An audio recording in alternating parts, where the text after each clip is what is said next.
Yeah, I showed up in a bathrobe and an ascot. I wish you would say something. Ladies and gentlemen, if you can see my face wearing an ascot and a bathrobe and hear my voice, you know it is time once again for the worst 120 minutes or so in all of sports. That's right, I'm Mike, and it is time for the Too Many Guys Soccer Show, where we embrace our ridiculousness without question. It's our after holidays edition, and I am joined as I am each and every episode by my partner in all things podcasting, producer Stead. How goes it, sir? It is going well. I am happy to be back on the airwaves again. It has been a while. It's also happy because I finally got our RSS feed set up, so we are ready to outpost our show to several other podcast platforms. So we can get maybe 9 listeners instead of the 5 that we currently have. So we Hey, are getting five is big time, better than I baby. thought. I thought it. Well, I Yeah, we're thought we about were at 5. two. We got about 5. Five. We got five. About 5. How About was your 7. holiday, brother? Holiday was nice, actually. Our first holiday down here in Georgia, it was a little weird at first because we were, away from family, away from friends, but we have some familial connections down here through, my wife's extended family, so we were able to go to a very nice apartment condo in Buckhead here in Atlanta. I'm sure you guys have heard of Buckhead. Everything in Buckhead is nice, and this condo was no exception. It was beautiful, and so we had a nice dinner there, and which was great because I didn't have to cook. There was enough food for about 50 people, and there was about 15 of us. So I had a big old pot of leftovers to bring home, and great conversation, and it was just a nice settling day for everyone. And both of my kids fell asleep in the car on the way home. So everything was groovy. So yeah, good holiday. As we talk about holidays, we're going to welcome in our designated opener, as he does pretty much every podcast. Coach G, how's it going down in New Orleans? How was your Thanksgiving? Um, Everything is great so far. We just got hit with a cold spell, so I had to put my little winter hat on to keep my balding head for being too cold right now. Besides that, Thanksgiving was nice and peaceful. I had off all last week. I had a bunch of things on the to-do adult list. Nothing got done. So a lot of 21-year-olds, let's go to the bar at 10 o'clock because we're on vacation and it's New Orleans. What else do you do on break? So I drink just a little bit more. So it's always kind of good to go back to work to kind of detox. I guess that's how it works. But besides that, man, Thanksgiving was good. Very low key. I had some pasta because it's kind of hard to make a turkey for 2 people. We didn't go to Tampa. We didn't go to Chicago. So we just kind of stayed around here in New Orleans and just kind of made some pasta. Just kind of chilled out. It was good, man. No complaints. Loving the Christmas decorations in the background. Way to keep it New Orleans Christmas style. You, I'll gladly send all you guys what I put on the outside. Definitely red and white for the season because it's a red and white season so far because we are top of the league. I got my great, awesome Arsenal flag out there, still flying high and proud and everything. But yeah, once Christmas is over, then all the Mardi Gras colors start coming out. So right now, Christmas is kind of a show for what I need to do to make it better for the Mardi Gras season. So I got about a month to kind of prepare for that. Yeah, I will be down there about that time, and I'm looking forward to it. Um, so we did stromboli calzone, green beans, turkey, fried turkey, ham, yams, stuffing, mashed potatoes, sweet potato pie, and brownies and a pineapple upside down cake. Yes, there were 4 of us. So each of y'all got a pie for themselves. Love it. There were 4. It's probably gonna be that freezer's probably full of food now.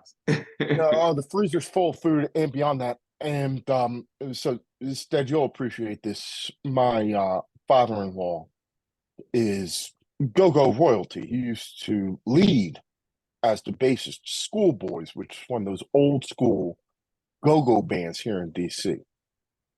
So I found one of his concert posters. That's cool. I had framed it for him and gave it to him on Thanksgiving. And to see his reaction when he saw it, just reminisce, oh man, that was the highlight of the day. That's cool. Real cool. Mark. So even though the Washington football team, Commanders, Redskins, football team, Commanders, Redskins of the Washington football team got absolutely housed by the Dallas Cowboys, it was still a good day. So, as always, we are all thankful for y'all 6 people who actually might listen on any given day, and each other who come in and talk football. So, let's move on to things that actually matter. Arsenal, top of the table.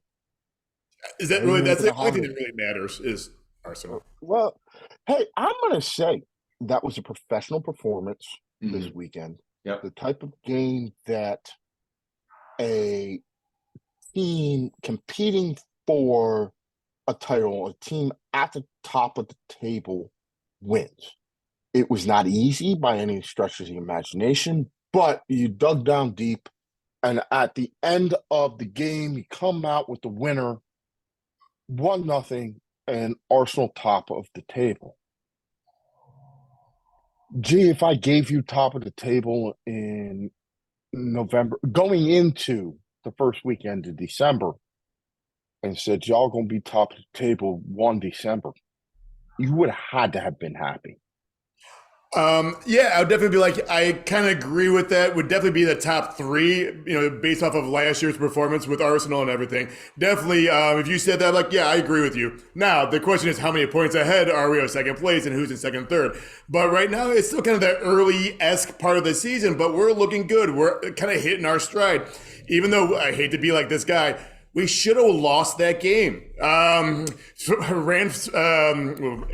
came out of the goal box, almost gave up the ball, which luckily Rice was on the goal line to save that first goal. The second time was second half. I think it was Shevchenko, and his left foot barely stuck out, and that ball went outside for a corner. Like if they scored 2 goals right there, it's 2-0. We would not have had that last goal. Even though we did score barely offsides, the 36th minute or something like that, we had the better chances, but they looked like they should have won the game. And Brentford's always kind of tough for us, Arsenal. We beat them again 1-0, I think, earlier this year or something like that. And it was a struggle to beat them. They're just kind of that thorn in our paw kind of team, and we can't take any team lightly, but these are the teams that we should win. Let's go about 3 years ago. This is a team that we would lose to. All those little bounces would not go our way. Any stuff like that would go their way. And it's really awesome to see that how soccer kind of changes now for the victors or the team that's going in the right direction. So there's a lot of things, like I said, a couple of years ago that would not go our way. Even our bench players are coming off the bench with last names that they could start on any EPL team right away. Kai Havertz can start on any team. Benny White or or Benny Blanco coming off the bench. These guys are on our bench, but they're coming off to help us. Years ago, we would have who is this person? Where did he come from? We would have such a weak bench, but I like what Arsenal's doing, and right now we should be winning these games. So when you say, should we be first place by this time? Yes, we should be first place right now. At least if not first place, second place by 1 point. We should be up there. Yeah. I mean, instead, it looks good. They do look good. And look, the top 4 is jam. I mean, it's tight. It's really tight. I would say not the top 4, but the top 3. Yeah, I'll give you that. Yes, Villa is definitely. Villa's punching above their weight right now. Villa and Spurs, given where Villa is and Spurs' injury crisis, right? Arsenal, City, and Liverpool are clearly right.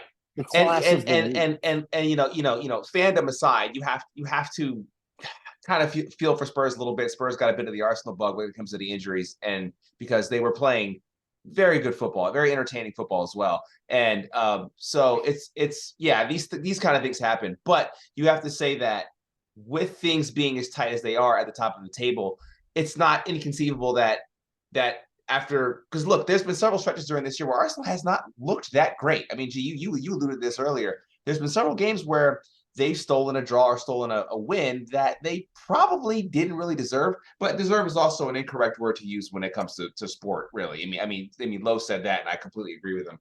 So, but yeah, I just like the toughness, and I like the fact that it goes back to what Troy Deeney said about Arsenal 5-6 years ago, where he says they don't have any cojones. And he was right about the team at that time. They didn't have any heart. And you're seeing a team now that doesn't get discouraged when they don't score in the first half of a game. You're not seeing a team that is looking deflated, and when they do get late in the game, if they have a win, they don't just retreat back and just tighten up and hope the other team doesn't have a moment of magic and score, because that's what we're used to seeing from this team for the last 10 years. So that is where it's very positive, where I actually do feel like this team does have a legitimate chance to win the league this year, where even when Arsenal was crushing last year, I was very clear where I was like, I don't know. Things just don't feel right to me. Whereas this year, because you're starting to see that City did not improve as much from last year to this year, and I think that the gulf between Liverpool and Arsenal and teams that are going to finish 4th, 5th, and 6th have crept up a little bit. So we'll see. But also we got to remember there's still only 13 matches in. We still got a long season left. And I mean, the EPL is a long season. So I mean, it starts before American football, and American football is already over halfway done. So it's a long slug. But but I'm sitting back, way over halfway done. Yeah, way over halfway done. Yeah, but I'm sitting back and yeah, I'm smiling. I am optimistic that even if they're gonna hit some bumps, you're gonna lose a game here and there, but you're seeing that City's already lost 2. They're probably gonna lose a couple of more. Liverpool's lost 1. They'll probably lose a few more. So this could get exciting, and we actually could see an end of an EPL season that's actually worth watching. And you mentioned something before, like when we're down, how frantically we're trying to get that goal.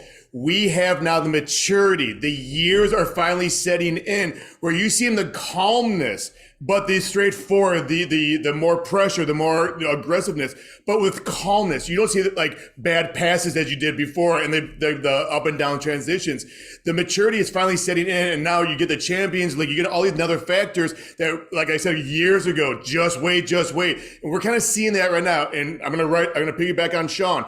We still need that striker. We still need at least 2 main strikers. Jesus, love you, but you're not there. You're not a number one guy. You can't stay healthy. If you can't stay healthy, you can't be a number one guy. We want to get London Sean back on because he's just a wealth of information. Yeah, but we'll try to record early one day if we need to get a segment with him. Mm-hmm. Gentlemen, I have my opinions.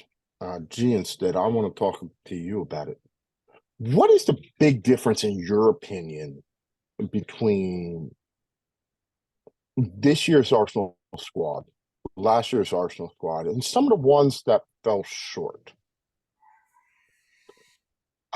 Instead, I'll go to you first. Okay, I'll jump in first. I think you're seeing a maturation of our young stars. I think a few years ago when I was talking about how excited I was to get ESR and Bukayo Saka in games, and ESR, sadly, he's been hurt a bit, but I can say that when he has been on the field, I thought he's played very well. I think you're seeing that, and you're seeing a coach who's actually maturing too. And I think you're just seeing a team that was playing good games, but couldn't necessarily sustain those for a season. And now I think you're seeing a team that's going, okay, we've got enough experience under our belt. Arteta is much more comfortable in his role as a manager. He is not looking over his shoulder as, if I don't do X, Y, and Z, I'm going to get fired because I'm only 38. I'm going to get another job anyway. And also, I think he's entrenched to the point at Arsenal where now the team is playing just as well as they were last year, if not better, but we're not getting overrun with comments about him going to go coach Real Madrid or Barcelona like we got last year or the year before. So I just think that you're seeing a core Arsenal team that's just Arsenal, that's not being looked at as a team that's going to have players that can't wait to get out of there and go somewhere else. That is attractive now for other players to come to the team, as opposed for players to try to come in and build up and leave the team. And so I think that's where you're seeing a different Arsenal squad. But I will say this, as we've seen, all of that can change on a dime if Arsenal don't. They got to win something, and they laid an egg for the League Cup. I mean, look, I don't think they should have done that. I thought that was a bad move to just kind of dump that cup out and play for bigger trophies. But I think that at this point in the season, it's still early enough that you can sit Bukayo Saka, you can give him breaks like he needs because you're going to overrun him, but still be competitive in these games. There's no reason for you to lose that game. So, but that's just me kind of griping about going out of a easy cup too early, because I do think they need to win a trophy this year. If you watch Arsenal's last couple of games, they've actually played more Martinelli on the left side and not so much Saka. I'm hoping Saka said in the locker room, I'm getting a little banged up here. Can you guys go on the other side of the field because I'm not going to last throughout the season? ESR, get Vieira in there. Let those guys play a bit, man. We got some other players that can log minutes. If they're playing Bukayo Saka so much, they would bring in a guy, and I'm like, oh yeah, I forgot we had him. He's good. I like him, because they're playing Saka all the time, which I understand. The guy's a world-class player. He's the best player we've had on that team, I'd say, since I knew you were going to say that. I didn't want to go that high. But he's getting there, because I was going to say since Santi Cazorla, and I think if Santi Cazorla could have played a better squad, he would have done a lot better as a player. But I'm also a mark for him. I understand that. I'm also a mark for him. I understand that. But because he's a midfielder, and I respect that kind of game. Alexis Sanchez, Mesut Ozil, they were both great players when they played for Arsenal, but they burned out in a very negative way. Cazorla didn't, and that's why I refuse to put Saka in the same conversation with those two other players. I'm gonna be real honest with you. The addition of Declan Rice was the right one. Absolutely, great, absolutely. Because how Chelsea many times have I said to you, they needed a guy in the center of the park who's going to put his foot on the ball and say, Patrick Vieira. They haven't had a player like that since Patrick Vieira. You're exactly right. Who could put his foot on the ball and say, I have no better way to say this. Instead, you're going to have to put the parental guidance one on this one. You're not fucking with us today. No. You're not. If you go after Saka, if you go after that guy, you got to come through me. Mm-hmm. You're exactly right. And you're not doing that today. Mm-hmm. And I'm going to put my foot on the ball, and I'm going to hold this stuff down. I'm going to let you know. And I'm going to let you know I am here. Under West Ham as a captain of leading such a good team as a young man coming over now where he doesn't need to be that captain, but he's such a leader though on another way, and a way that made it in such a bad way that is fitting perfectly. So, I agree, but give him the armband. Give him the armband. Odegaard right now is controlling the middle. And I know. There's no need. Don't mess up that yet. We talked, gentlemen, what we talked about for a long time was the spine of Arsenal. It's there. Was weak. Very weak. Now, very weak. If you look up and you go Odegaard, Rice, and the center backs, and then Ramsdale, the spine is solid. The best thing for me as a coach, spine. As a player, is when they get off the bench or when they get substitute, we're not dropping any really form. Let's say it's 100 to like 98, where previous years we would drop so much more. But like even our spine backups aren't that bad that we're still continuing with our machine right now. We have a great system right now because of Arteta and what he did the last 3 years. Look, you're bringing in Tomiyasu off the bench, and he's coming and giving stud minutes. Stud minutes. I mean, that guy is. First of all, for a Japanese player, he's big at 6'2", and yes, and we don't want to shreds. All right, and he can play multiple positions off but he can play multiple positions off the back line with that type of speed. Where you have. I mean, look, Ben White's 6 feet tall. He's playing right back. You have a lot of size and you have a lot of speed back in that defense that is really locking guys down. Saliba is. Can you name a better center? Can you name a better center half in the league right now than Saliba? But even Gabriel Saliba, when you go up, Declan Rice up to Odegaard, that is a strong That is strong. That's solid. Mm-hmm. Technically Belly and gifted. Saka as your two options. Like, phenomenal. No, it's And a then good you've got- time. It's a good time, and it's I feel like, applaud the organization for sticking with Arteta. There's still some fans out there who think we need to fire Arteta, and I want them to just just be quiet and just go away. There's no reason to get rid of Arteta. You've got to be kidding me, because what people always think is, else is going to take that job? Like, who are you going to get that's going to come in immediately and replicate any set of level of success? We have not competed in the Premier League to actually win the Premier League in 10 years. And the fact that, as Mike, you're saying, we have this core of players down the middle that are actually holding firm. Right? They're actually holding firm. You have players that are coming off the bench. You can spend 60 million for Kai Havertz and go, you know what, this really isn't working. We're going to put you on the bench. And then when he comes in he plays so much better when he comes in off the bench. He does. He does. And Chelsea, Mike, you can take all the shots you want about it because it entertains you. I get that. But of course, Chelsea Mike is awfully quiet, though, when he talks about the transfer of Declan Rice, which we spent a whole lot more for him. So, let's just say this. Also, Chelsea Mike's been quiet the whole season. So. Well, listen, as somebody who's in a similar spot to Chelsea Mike, it's hard to talk a lot of trash when your team just sucks. Yeah, but it's not hard for him. That's why I love him. But no, I mean, all I'm saying is right now, I would say that is a problem, though. Yeah. Like, Arteta's got a team. He's done it a little bit differently than Jurgen Klopp did at Liverpool.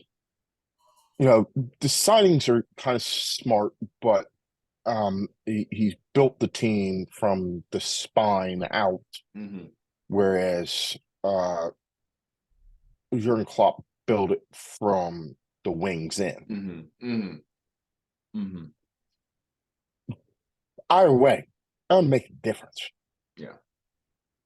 Chasing Manchester City for 3 years broke Liverpool. Yeah, it did. It broke them. Yep. We're going to see. You talk about spending 60-odd million quid for Kai Havertz and being able to put him on the bench. That's going to come back. That is going to. Yeah, I think you misinterpreted what I was saying, though. I was saying that's a courage move. It's a courage move, and I get it. But the fact that you have the courage to do that, business deal. Because look, it wasn't a good deal. It wasn't a good deal, but to look at Big Six teams and say that they haven't had a bump in the road here and there when it comes to bad deals, I mean, it's just kind of par for the course. But my point is that you have a squad that's being managed by a professional who doesn't feel that he has to play a player because they spent money on a player.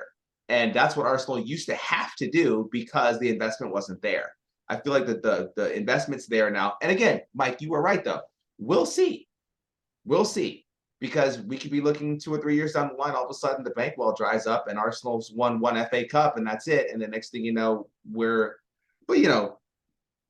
excuse me, Liverpool did go broke chasing Manchester City, but they also won a league title and a Champions League. So, and City is owned by a country, so it's a bit hard to compete against that as well. So but I'm just going to enjoy this while I can, because as I have said before, I do fear that City's going to turn into Bayern Munich in the Premier League, and that's the worst thing that could happen to the Premier League. I think they already have to a certain. Yeah, and that's what I'm saying. It's getting there. It's on the way. It's on the way. It's getting there. But hopefully, I hope that the other teams that are in the Premier League are a bit better at punching with the big boys than the guys who are in the Bundesliga. Because if City wins 7, 8, 9, it's just going to be all downhill, and then it's just going to be like, okay, well, I just think I'm sorry. I personally, I'll tell you right now, if that starts happening in the Premier League, I will lose interest, which is sad because I've been following the Premier League since the start. We don't need to go out and watch matches. We can pay attention to League Cup. We can pay attention to the. Oh, geez! Just knocked down my whole entire setup. We can pay attention to the League Cup. We can pay attention to the FA Cup and be all right. Yeah. So, I hate to kind of end our Arsenal chat on a down note, but I will say this, though. For what we've been given and the way the seasons have gone, and at least that you have a competitive league right now in the Premier League, and it should hopefully we can crown a new Premier League champion this year. Because City doesn't look they don't look as unbeatable as they did last year. They just don't. And maybe that's because their core is getting a little older. There's a lot of mile on those legs. This is exactly how they started last season. But no, this is not how they started, but they had a bump. They're in the middle of the season. No, because Arsenal was playing 100% last year. So, but City had a little dip at about this time of year. They had a little dip, and then but their dips, City's dips are a game or two. Arsenal, Liverpool, their dips are 4 or 5 games. Because don't forget, Arsenal had a 3-game stretch where they didn't get a point. We can all agree on this. Here's the problem. Actually, I'm going to turn this statement into a question. What is the gap that you need after the festive season to feel comfortable? Because you know City is going to hunt your ass down. Oh, man. What was it last year? First. Yeah, look what happened last year. How many points were up last year? And they just I think they were up 6 points last year. I think it was 6. Yeah, what is the gap that you need to feel comfortable? Because you know City are going to come on like a flipping freight train in the second half of the season. 15 plus. Like the 5 games, like you said, most people most teams when they have their fallout little bump, it's a month. It's a month of crap. But somehow City has figured out how to stop that bleeding after a game, 2 games, or whatever. Their turnaround time is a lot quicker to get those points. Where these are the games where Arsenal will lose 2-1 against Brentford because we don't, the ball won't go our way. That's soccer. I'm gonna say 7 or 8 points this year, but only this year. And the reason why I say that is because I feel like the teams that are at the bottom of the table this year are worse than they've been in previous years. I feel like Burnley, Luton, Sheffield, the newly promoted teams, they are not ready to compete. They're just not. I mean, they got a win or 2 here and there. They're just not ready to compete. The fact that, the team I would not want to play that's bottom of the table right now is Everton. I wouldn't want to play them because they're going to feel a little bit slighted and they're probably going to steal some wins. I just don't see them getting relegated with that. Bournemouth is not nearly as good. Forest is just Forest. I just don't feel like they're very good. So then you're looking at Palace is struggling. Wolves aren't really all that scary. Fulham, I'd never take anything away from Fulham. I don't like Fulham because Fulham always wins that game you don't want them to win. So but I just feel like there are more teams that are lower in the league that just aren't as competitive as they have been in the past. I just don't feel the same. Like I don't think they're going to steal one. So I'll say 7 or 8 points is a comfortable lead because I feel like they should be winning those games. Yeah, but as opposed to years past, when teams like Stoke, who in 17th would win you, would beat you all the time. But like any other lower team, those are scary teams. It's the EPL. But I just don't think they're as good. Number 1 at any time. You never know. But when the top teams lose, that's when Man City's like, "Ooh, we'll beat that team," and like also another 6-point spread difference. Like that's how they come back every friggin' year. So. Yeah, I just that's the only reason why I'm gonna say 7 or 8. Okay, maybe all right, 9 points. Let's go. We need to get a board or something like that. Put all these predictions down and everything here. Oh man, Mike, that was the worst question, bro. What do you want me to ask? Nah, but that's real talk. Like we know what City are going to do. Yeah, and it used to be what United would do. Like how many points do you need to be ahead at Christmas to feel comfortable?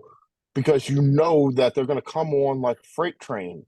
In the second half of the season, and they're going to pick up those. Absolutely. But it's so funny. I don't know why this feels different to me because all the credit to United for the championships they won. All the credit to United for the phenomenal Premier League record they've had. I just never felt like United was unbeatable. And for some reason, I don't know why, with this City run they've been on for the last 5 years, I just felt like they're unbeatable. And I think that's what's frustrating me, because I just never felt like that with United. Even though United would end up winning, I always felt, I think somebody's going to get a shot to get in there, No, I think that's recency bias. I I really hope so. do. I hope so. Because I hope so. there were a couple of years. Or maybe it's just because Arsenal was good back in those days, so I thought they had a shot. And for a long stretch of these City runs, Arsenal haven't been good, so maybe that's why it feels a little bit more strenuous that way. I think that's recency bias more than anything else. Yeah, I wouldn't call it bias. I would call it recency awareness. Because Arsenal, recency as I said, awareness, my point is that Arsenal was good back in those days, and they weren't good for the majority of the City run. That's why, and so it's a bit more frustrating when you feel like your team doesn't have a shot anyway. I mean, when you got to a certain point, you felt like, he had went into the season with 12 points that nobody else had, because there were 4 games in every season, without a doubt, that Sir Alex Ferguson was going to figure out how to win, that no other manager in the Premier League. Because they get 4 extra minutes of stoppage time. I would like to direct you to Kiko Machida coming up with a double against Aston Villa in the last 10 minutes of that game to steal one that helped them win. Like, when they brought him off the bench, we were like, who the hell is this? And he scores a double to win. Like, that was just things that happened back then. And I bring it up to say, United never won 5 in a row.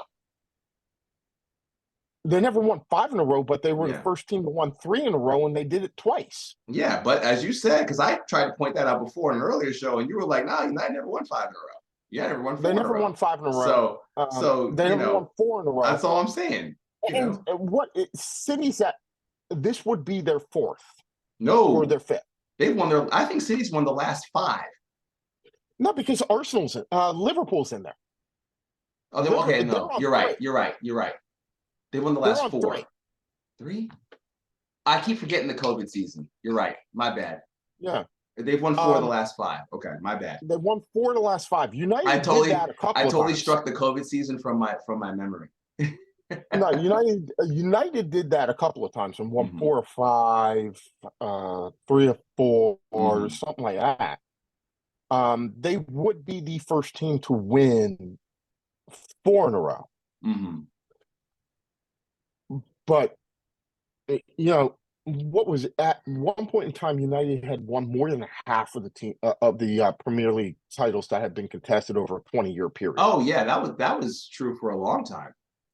Yeah, and so City have a little bit to go to get to that level, but they will get there. They won 5 of the last 6. That's what it was. Okay, my bad. And that is a measure of dominance. And we'll see. And that is what it has been. It is, can Liverpool chase them down? Which they did. Actually, it wasn't did Liverpool chase them down. Liverpool got so far out in front prior to COVID that it was theirs. And the only reason that they didn't set a point record that year was because they let their foot off the gas and COVID. Can Arsenal this year keep up with them? And like I said, it broke Liverpool doing that. It broke them. And we'll see what it does to Arsenal. What they do have is what Liverpool had the year before, is they have the advantage of knowing what that title chase looks like, and can they use that experience from last year to say, like, we're going to galvanize and go in and get this. So, gentlemen, we're going to turn our attention to the land of enchantment, north of the border, and welcome in the newly minted qualifiers for Euro 2024, and welcome in our good friend Cam. Cam, slightly different vantage point. I'm not sure how I feel about this, but I'll take it. Yeah, I got new PC, shifted the office around a little bit, so we'll see how it works out. Mm-hmm. All right, so as good as it goes for Scotland, it goes like shit for Celtic in the Champions League. They are officially out. But let's start with the big news. Celtic are through. They will be in Euro 2026. What does this mean for the Tartan Army? I mean, this is massive. I'm trying to remember the last time we were in a major competition like this. Stephen Clark has just done absolute. 4 years ago. Was it I 4 years watched you. that we made it?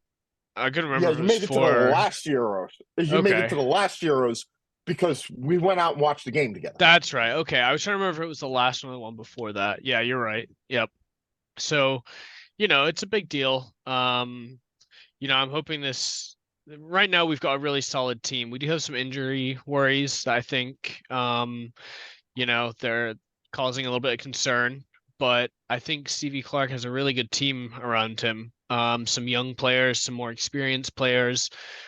So it's a big deal, no Scotland, no party sort of thing. So I'm glad we're there. I even tried to get tickets. I entered the lottery and, surprise, surprise, I didn't win. But if they go on sale, I might head on over to Germany to see if I can catch a game or two. Coming off of this with World Cup qualification about to start, how is it important in the expanded World Cup that they qualify for that? Because we've talked about being in the last 2 Euros, but no World Cup qualification in quite a while. Yeah, I think the last World Cup qualification was, I want to say like mid to early 90s, maybe. I thought it was the 80s, so Maybe it was the late on 80s. It was yeah, I'll go sometime in with you that on the general. 90s. Yeah, it was Yeah. sometime in that general area there. It's been a while, we'll put it that way. But I mean, the form that Scotland's looking in right now, I mean, I do realize Spain is not what it used to be, but I mean, it's still, they still have their quality players and they still are, a powerhouse in terms of football. Maybe not what they used to be, but, for example, like, being able to beat them, it really inspires the team, and Scotland is, well behind them. I think the form that we're in now, if we can take that into the World Cup qualifiers, I feel very good about it. I feel really good.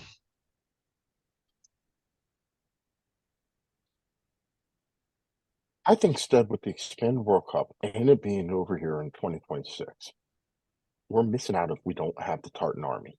Oh, of course. I mean, look, a big reason for this expanded tournament is to make sure you have the Tartan Army in the tournament in the first place. We need the Irish. We need the Irish, and we need the Scottish over here for this tournament. No, absolutely. It won't be an effective tournament if we don't have the Scottish and the Irish. All right. Personal question, Cam. Planning a trip with school to the Scottish Embassy. Number one, are you willing to chaperone? Absolutely. It'd be my pleasure. Number two, what food do we need to ask them to make for us? Well, I'm thinking we need to sample haggis. I was just gonna say, I mean, I think I was about to say, don't say haggis. It has to be. It's so good though. It's so good. It's one of those things you don't tell people till after, and they're like, it wasn't bad though. If you tell them before, they're just like, nah. I've actually never. I want to try it. I've never had it. I'd love to try it. I mean, I don't look, think I've eaten plenty of bizarre foods with Andrew Zimmern in my day, so I'd love to try it. I'm going in. I'm gonna try the haggis, but I'm wondering if that's safe to go. And we're gonna teach them about the Highland games too, because nothing says Scotland like the caber toss. Oh yeah. Let's throw a telephone pole over our backs for no apparent purpose. For no reason. But we're gonna throw a telephone pole because we can.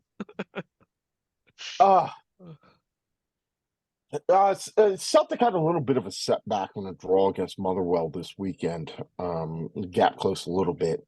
Mm-hmm. And the Champions League, actually European League campaign as a whole looks like it's over. Brendan Rodgers still has the inside track for the league. They drew a team. Oh yeah, I've got to figure this one out. Bucky Thistle. Non-league team. Well, yeah, but Bucky Thistle. Like, is Bucky Bucky Thistle. really the name of the town? The name of the town? Yep, Bucky. Yeah, yep. Bucky Thistle. I'm actually trying to remember where they come from. Bucky. Is it Bucky? Is it actually Bucky? Yeah. I Yeah, mean, it's actually there's so many Bucky. weird named places in Scotland. You kind of lose track after a while. And apparently, they also play in green and white hoops. Amazing. Oh my God, that's gonna be great. I saw the videos of them during the draw and how excited they got. Absolutely fantastic. So, good on Their Bucky their for having an ground open mind. seats. Their ground seats, 4,500. The main stand, I think, seats 500. And then there's 4,000 standing room around. Like, fortunately, they're playing at Celtic Park because I would have liked to have seen how they would have handled away tickets for that one. All they have to do is pump up the price, and then they can afford a bigger stadium. I mean, well, hey, look, this is a money-making operation for them. Yeah. Like, this draw should see them good for at least another year or two. Yeah, no, I think that's part of the reason they were so excited to draw a team like this. It gets them in, some in the news, some TV coverage, things like that. So, good A on them. significant portion of the gate, and I'm pretty sure everybody, not every fan, but everybody literally who lives in Bucky will be able to get an away ticket to go to Celtic Park to watch this game. Yeah, all 167 of them will probably be at the game, so we'll probably have to sell them to the other towns around them. But I say that to say, like, they've got the inside track on a couple of things. So domestically, Brendan Rodgers is going to do what he's supposed to do, but man, this has got to be a disappointment again. Yeah, I mean, I was so in love with Angie and, his style of play, and I really do think that if he was still here, after his first campaign in Europe wasn't success, he's the kind of coach that learns. He learns, I think, very effectively from his mistakes, from his successes. And I'm really sad I didn't get to see him, take Celtic into Europe a second time, and see his improvements. Well, you did. Well, and he lost to yeah, Real Madrid. Yeah, I guess Third time's the charm, though. I think Angie, like, he's the kind of guy that I think just needs time to, it took him a little bit. I remember when he first came into Celtic, people were unsure of his play style. They thought it was, too much of a bomb scare sort of thing. And it ended up, after a few games really working out, and he got it locked down. And I think he just is someone that needs a bit of time sort of thing. And I understand, he did have some time, but with Brendan Rodgers, it's just back to I feel like very average gameplay. It's not as exciting. It's slower. I realize as well we've got players like Hatate and Abada, out on injury, but it's still I just feel like it's the same old Brendan Rodgers, and it hasn't changed since he left, sort of thing. So I don't know. I'm not enjoying it as much as when Angie was in charge, but I'm hoping there's a theory going around that next year the coffers are going to be opened up for the next transfer window in order to make a real push at the Champions League next year. So again, that's kind of just little chirps I've heard here and there. So looking at the statements from Celtic, though, it looks like they made a really good profit this past season. So I'm hopeful.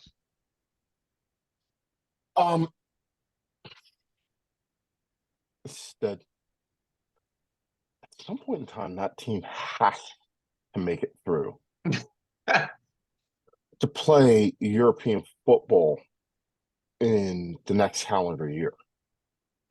Like, they have to make it through something to the group stages. Even if they fall out of the Champions League and end up in a playoff in the Europa League, they have to play something that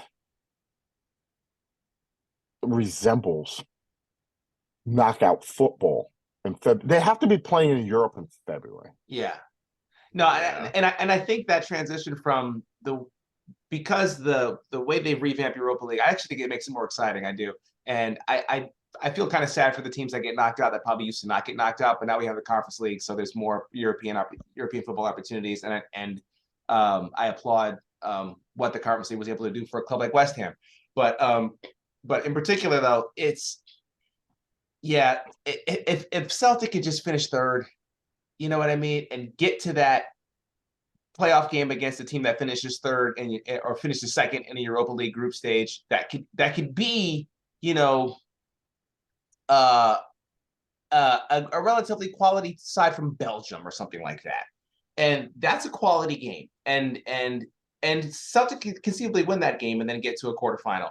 I think that's a legitimate goal that I don't think should be out of reach, especially for a team that's as dominant as they are in the SPL, because the SPL, I mean, I'm sorry, I feel like you're seeing teams that are in leagues that aren't as competitive as the SPL get a bit further in European football than Celtic seems to do year in and year out. So yeah, of course, I'd love to see them get to the round of 16 of the Champions League. That would be that would be fantastic, but that's just going to get harder and harder and harder. I think it's been about a decade since they made that. Yeah.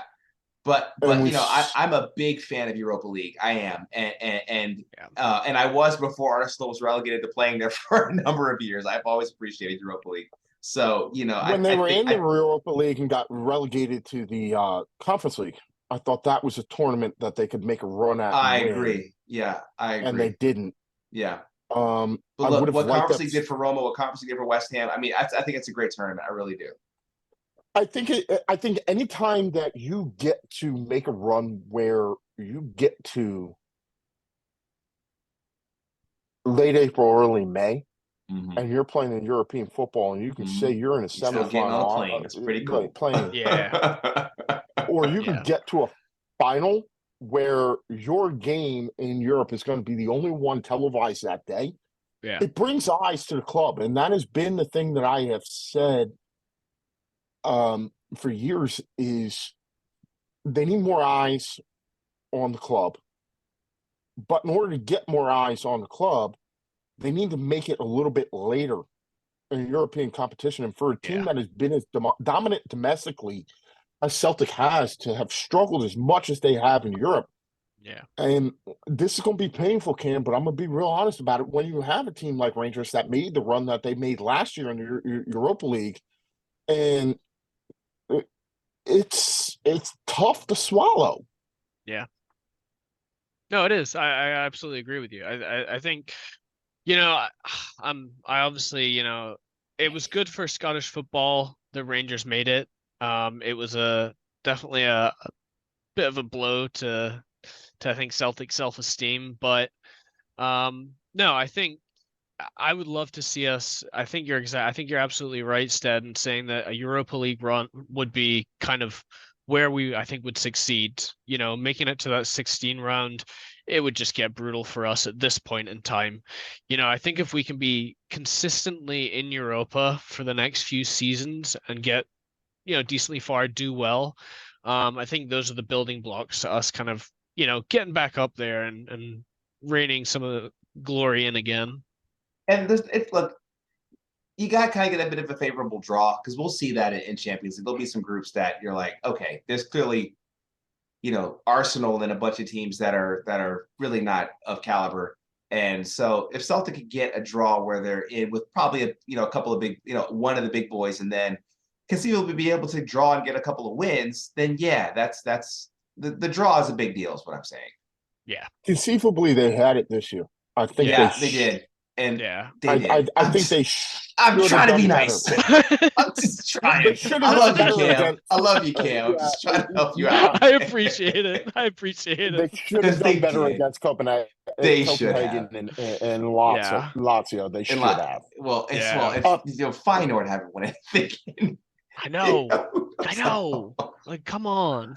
Yeah, but you're right. You're right, though, Mike. This was the year. Because conceivably, I mean, Celtics should be able to compete with Atletico Madrid as well on a day in and day out basis. Celtics should be able to give them a game. This game, they did. Last time I checked, they gave them a draw, Yeah. and that's the only point that they got. That's the only point they got. Yeah. Yeah. It was the losses to Feyenoord and Lazio. Lazio at home. Yeah. God. Yeah, That killed was them. bad. Lazio at home was bad. Yeah. Even this one, letting up an Immobile double in the 90th plus minute was a rough one to take. All right, I banged on Celtic enough, as much as I love them. What should I watch for this weekend in the Scottish Premier League or in Scotland in general? Yeah, so we do have a couple good games coming up this week. We have well, it's on Sunday. We've got St. Mirren, who are sitting third, playing Rangers, who are sitting second. St. Mirren this year is just doing fantastic. Yeah. I'm really appreciating how they're playing this year. Because It's they really were good. they were like fighting relegation and hoping to stay top half a couple of times. So yeah, Yep. the fact that they're where they are is pretty good. Yeah, no, Stephen Robson's done a great job there. I think he came from Morecambe FC, which League One? I think League One. Yeah. League One? I think League League One, One. yeah. Yeah. Yeah. League One. Okay, yeah, League One, and he's done a fantastic job. You know, he's kept St. Mirren up, the highest they've been since '85. So that Rangers St. Mirren game is going to be good. There's also a Hibs Aberdeen game, which I think is going to be really good on Sunday. And then the third game, which actually involves Celtic, I think will be the least exciting, playing St. Johnstone, who are second bottom of the table. So, you know, sometimes Where you is see that these guy- teams at the bottom, you know, kind of pull it out, and we'll see though. Where is that game? Is that at Celtic Park or is that at St. Johnson? This is St. Johnstone. Don't they play on an artificial pitch? Livingston does. St. I Johnstone couldn't still. remember. Yeah, Tony Macaroni Arena. Couldn't remember whether that was artificial or not. But anyway, I will tell you that watching Celtic at St. Johnstone, if you can find that anywhere, it's an interesting game to watch because camera angles are a little bit wonky. They're so absurd. Yeah. They Yeah. just kind of set them up somewhere, and they're like, "Oh, this will work." I think like one's on the sideline and one's on the roof in the corner. Like it is Yeah. a very, very interesting like camera angle thing. So if you want to see a game that's broadcast and produced in a very awkward way, I would highly suggest watching this one if you can get a feed of it because there are going to be some really strange camera angles at St. Johnston, and that has nothing to do with anything other than you're going to see vantage points that you just never see in football because of the camera positions. Like can't correct. I swear there's one on the field and there's one from like the building next door. Yeah, the one from the little like cubicle where the one announcer sits. You know, it's like a shed on stilts, basically, and yeah, but it's the ridiculous. shed on stilts like 3 miles down the road. Like it is crazy. Anyway, my brother, it was great to talk to you and great to see you. We hope you had a great holiday weekend, and we'll catch up with you next week. All right, thanks, gents. Appreciate it. Always giving us Celtic Cam giving us the information from the land of enchantments, such as Scotland. So from Scotland to Germany and all other things, here he is on travel. Again. Bayern Rob. How's it Again. going? I'm good. It's cold up here. Really, really cold up here.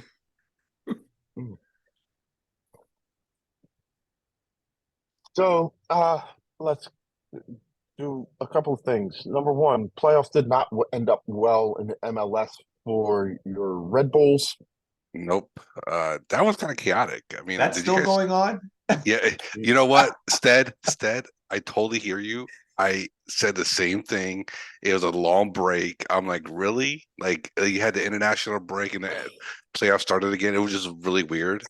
But I don't know if you guys caught the end of the Red Bulls Cincy match.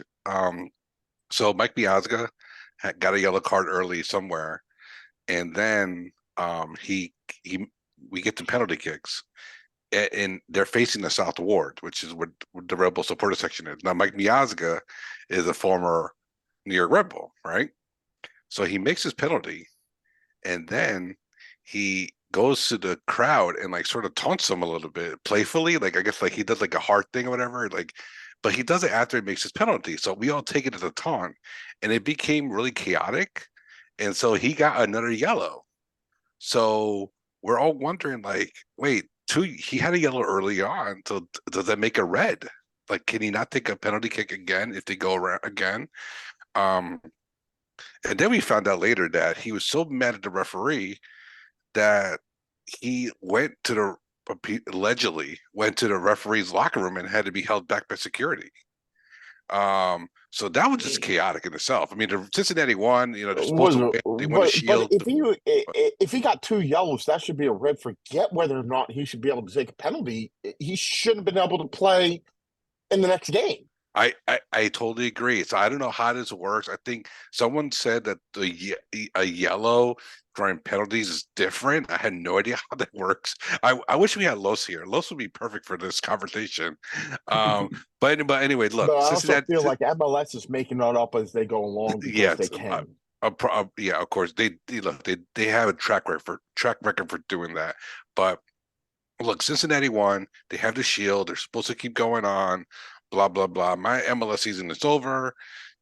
I just go on. I have the wonderful Bundesliga to keep me company. Well, don't feel bad.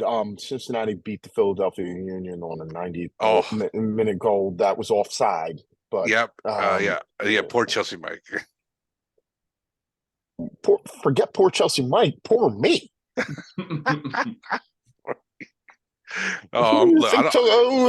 Who do you think took Chelsea Mike to his first Union game? Well, look, do you think I'm going to have pity for the Chester Union? No, thank you. Listen, our team plays closer to the city that is named after than yours. Not really. Maybe we have to figure this out. Actually, they do. Look. By like a half a mile. I did the measurements. I'd rather live in Harrison. I'd rather live in Harrison where I get good Peruvian food than be shut up and filled with toxic chemicals like Chester. Yeah, but we win stuff you don't. Anyway, but the Bundesliga continues to keep taking over. Harry Kane keeps scoring goals. But before we get into that, Julian Nagelsmann's time with Germany, that is not going so well.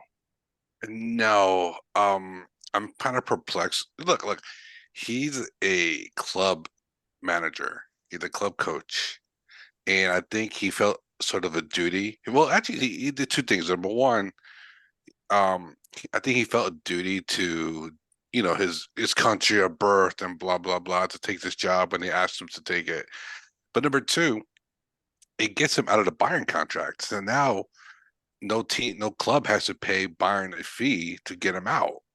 So that's a whole thing in itself. So like Nagelsmann wins, but he has to suffer with this band of misaligned talent, and they're gonna limp toward the Euros, and then they're only here because they don't have to qualify.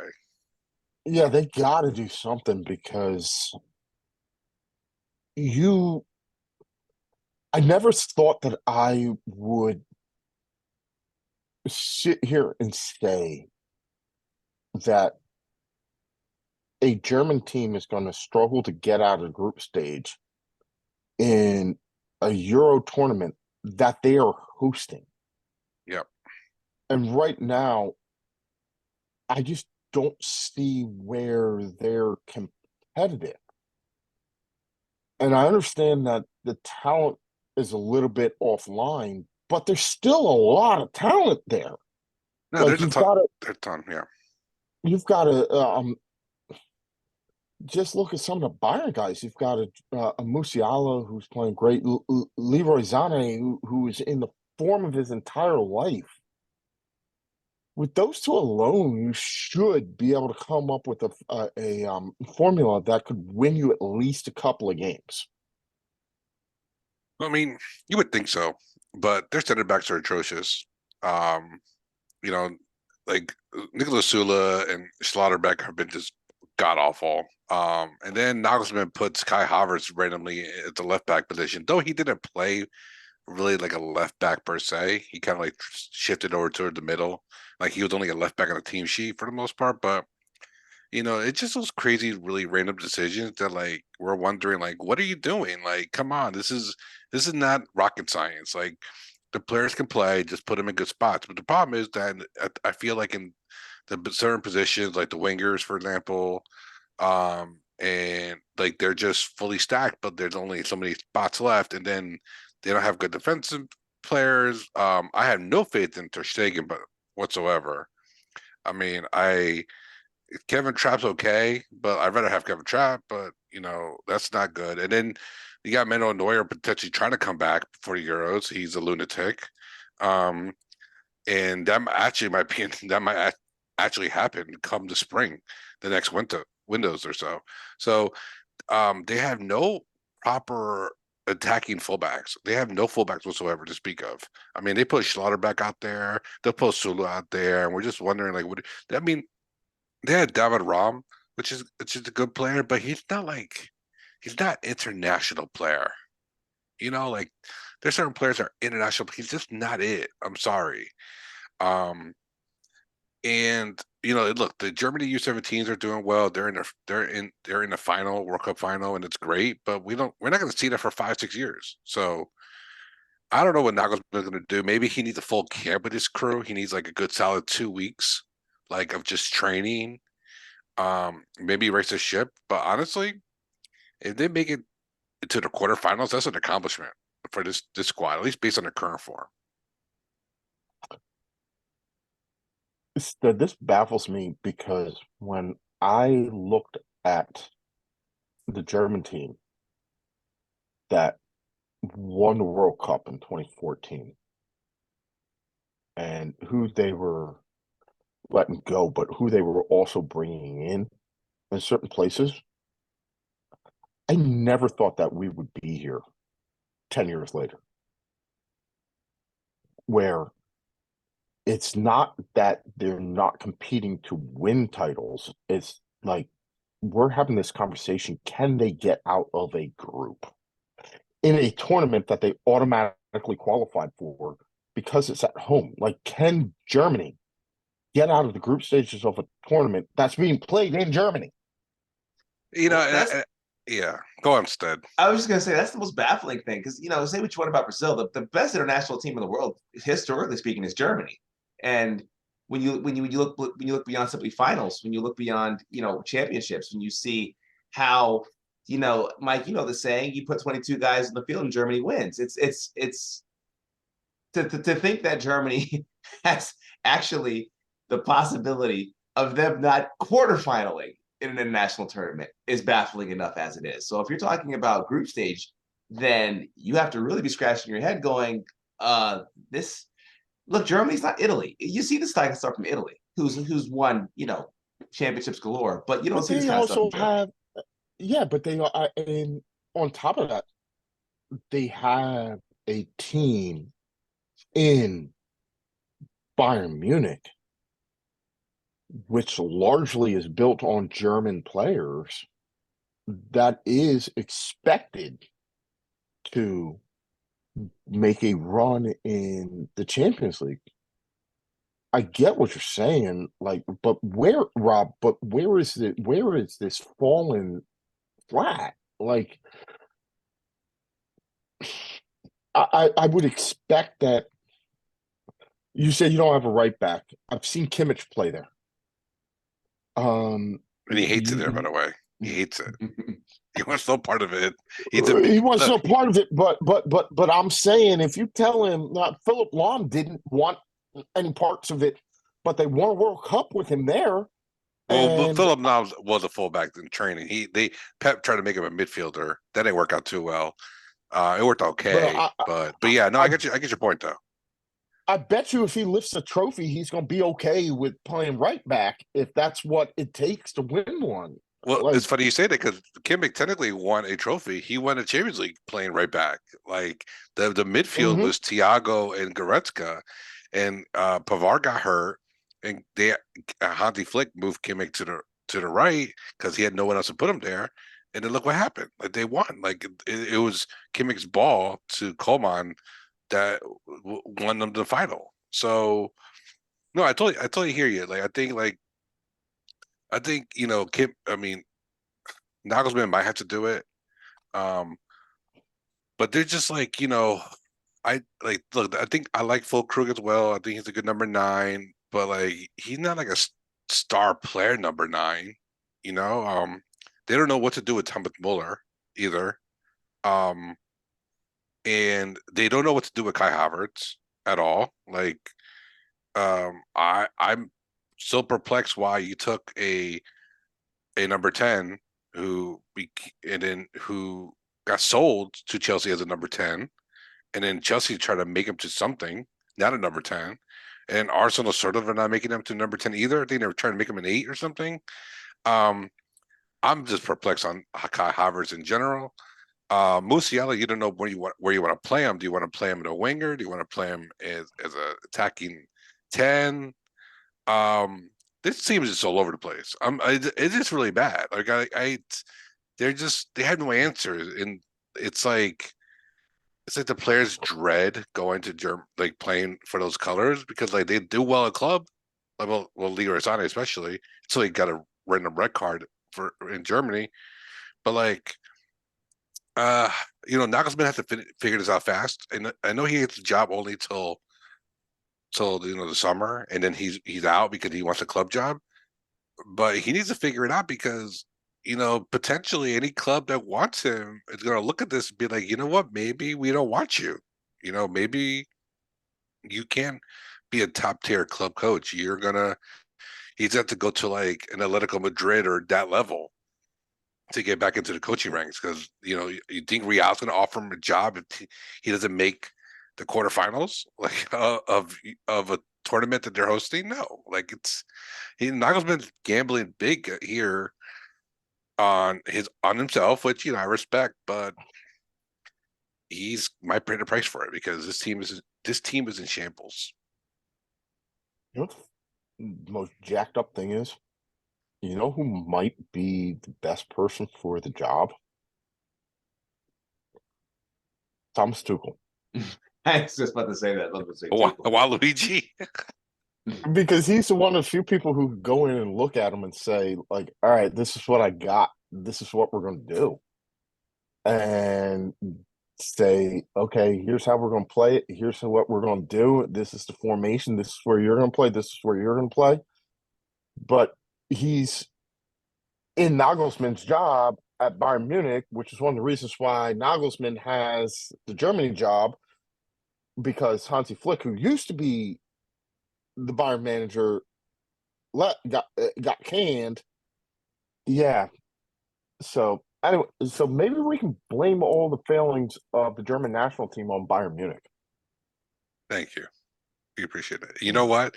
All the Bayern Munich fans really don't care because they're a support club, but based on the stands in Qatar, based on the support where they travel here in the U.S., and based on their support when they play at home, even the fans are not coming out for Germany. They come out for club. They'll come out for two Bundesliga clubs, but they won't come out for Germany. So Bayern Munich, top of the table. They're through in the Champions League. Leverkusen still is. Well, yep. Leverkusen still is. I had my math wrong. How much longer is Leverkusen still? Actually, all right, I'll change the narrative. How much longer can Leverkusen stay up there? Okay, so they have a big match this week against Dortmund, and Dortmund, who looked terrible last week, but then still won.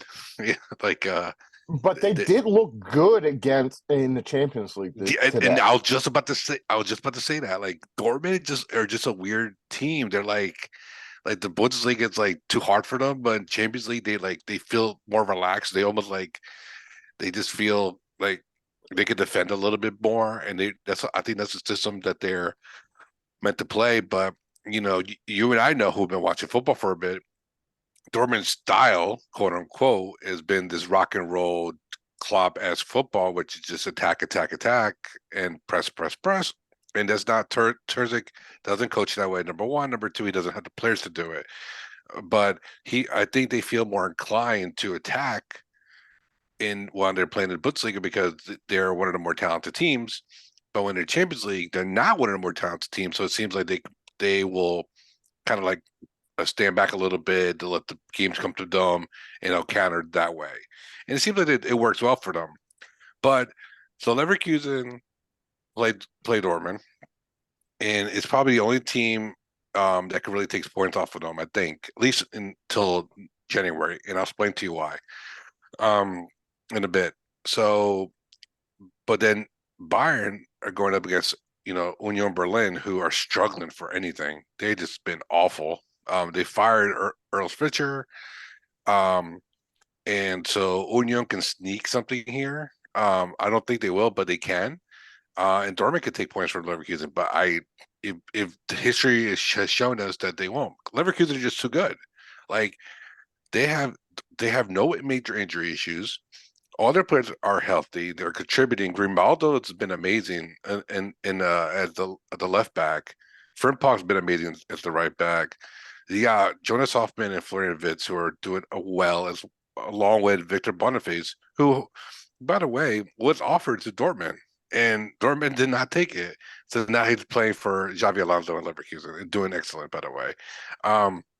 Now, when it comes to how long can Leverkusen remain on top, the key is going to be the African Cup of Nations in January because Leverkusen will be losing about 5 players, including their star striker, Victor Boniface. So that's going to be potentially an issue. Like Xavi Alonso is going to have to figure that out and manage this roster and use more of his bench, and they might drive points because of it. So if this is now a 2-horse race. Forget Stuttgart. In my opinion, forget Dortmund. This is now a race between Leverkusen and Bayern, and Leverkusen, need to get through the month of January, part of February, and if they're still on top or tied or very close, this is still a race. So we have to watch out for them next year and see how they do. Then how excited are you to see Leverkusen possibly hit Bayern? I don't support big pharma. I'm sorry, is that my thing? So I would love Leverkusen to drop a little bit. I like the race. Obviously, it's good for the league.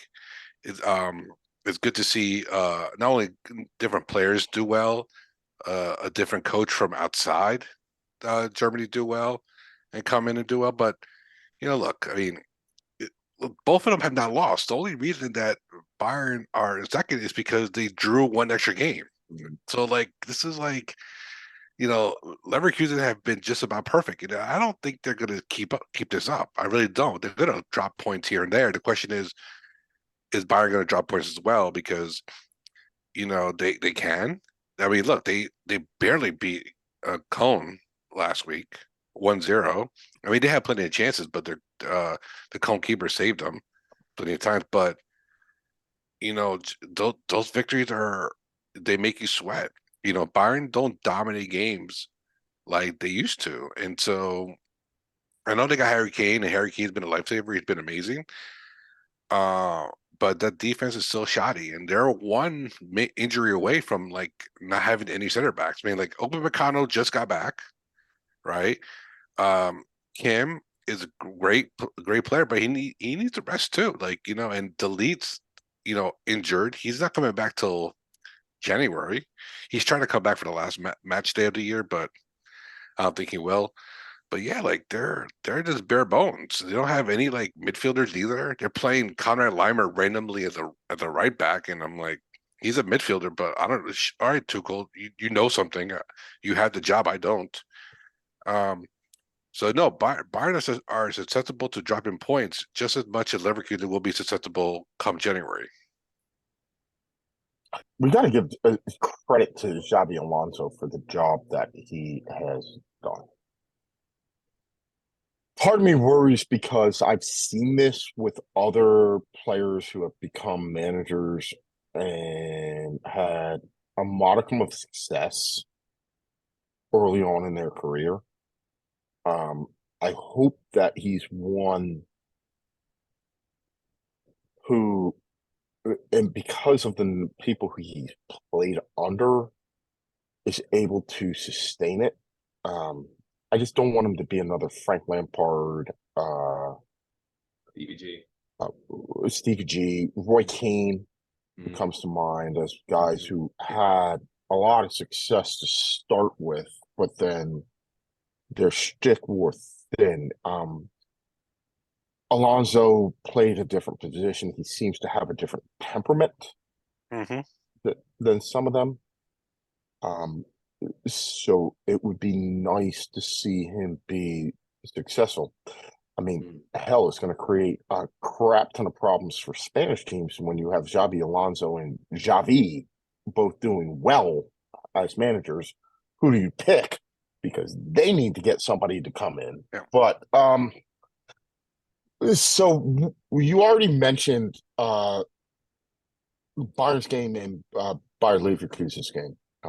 What else do we need to look forward to this weekend in the Bundesliga? So the game I would like to see is Leipzig Heidenheim, and the reason it's one of my top spiels is because Leipzig lost last week. I think Heidenheim is like a kind of like that spunky club. I know they're playing at Leipzig, but that doesn't really matter. Like, they have home support, but they're mostly employees of the brand. I think Heidenheim could steal points here. That's encouraging. So they've been playing much better than we all expected, and also partially because Union has been trash. So look for them to potentially steal points from Leipzig and potentially surprise them. I don't think Heidelheim will win, but I think it could be a draw. This game is prime for a draw here. And honestly, look, I think the Bayern Union game is going to be interesting because I know Bayern playing at home, but I think Union needs like a new manager bounce, and this is a game where if they get a draw here, not only does it hurt Bayern, but I think Union gets to breathe some life, and they can develop some positive momentum heading into the winter break. So they're gonna be up for this game, and Union has given Bayern heartaches before, especially last season. So this could be a kind of, I feel like it's almost like a trap game. And look, and then but obviously the top spiel is Leverkusen Dortmund. That definitely is that's must watch TV. 11:30 a.m. Eastern on Sunday. So definitely watch that. Just one more thing. I want to talk about Xavi Alonso real quick. The one thing I think that sets Xavi Alonso a little bit differently is that it feels like he's done the work, and it's very cliche when can I say it a lot, but he's done the work. What I mean by that, he's like not only when he went to Real Sociedad and went back to his home club and started working on the youth level and academy, but like he came to Germany and played for Bayern just because Pep was here, and not because like, oh, I want to win trophies and Pep's gonna bring me trophies. No, he wanted to learn under Pep, so he learned a lot like about coaching from him. And so Xavi Alonso has used his experience in the Bundesliga to his advantage, and he's brought his own sense of style in possession based ball. He's brought a little bit of the German pressing as well. And then at the same time, the players are playing for him. They love hearing his, his ideas, his tactics. So they're all motivated. They're all hungry to learn. Which is encouraging. Also, no, don't get me wrong. Yeah. Xabi Alonso has played and learned from a lot of really good managers in his time as a player. And if he has been able to take the positives from each one of those players that he played, those managers that he played with, then he's really, really, really Yeah. well set to be a very effective manager. But you know as well as I do, for every one player manager former player man who becomes a manager who's successful, there's two who aren't. Yeah, no, and I totally agree. Look, I understand that. I think you know you hear these things from coaches who love to coach, and I feel you have not heard those things from when Frank Lampard was at Derby County. You know what I mean? Um, Also, like Javi Alonso knows like really good German, which just helps a ton. Like I think he's worked on it. He learned it. I remember watching him and Thiago in a Bayern Munich video learning German, and he's really like adhered to. He actually speaks really good German. Will answer the press in German. So just another added layer of his intelligence, and I think he's going to be successful. The question is though, let's just say he wins the league.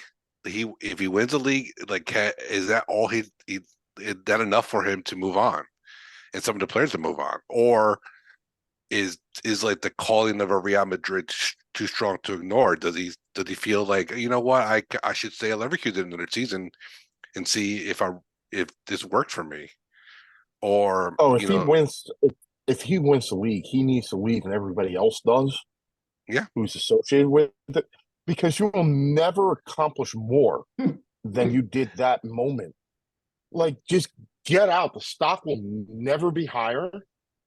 Go grab your bank, grab your money, take your talents to wherever they will pay you.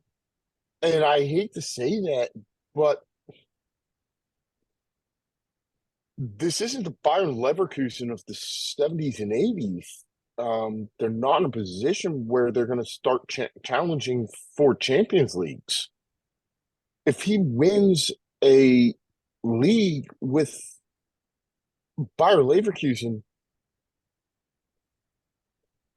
let's put it even as a binary thing, Rob. If he wins a league with Bayer Leverkusen, that means Bayern Munich didn't.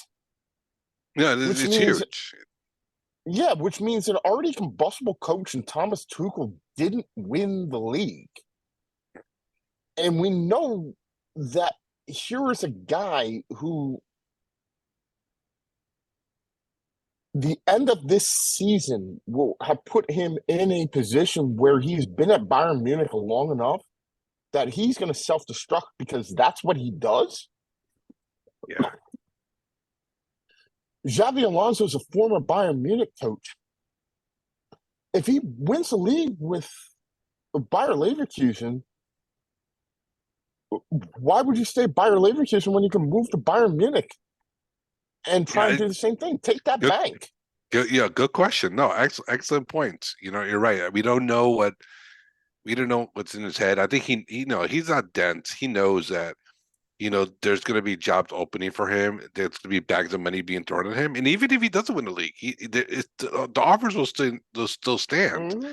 Thomas Tuchel self-implode in Champions League.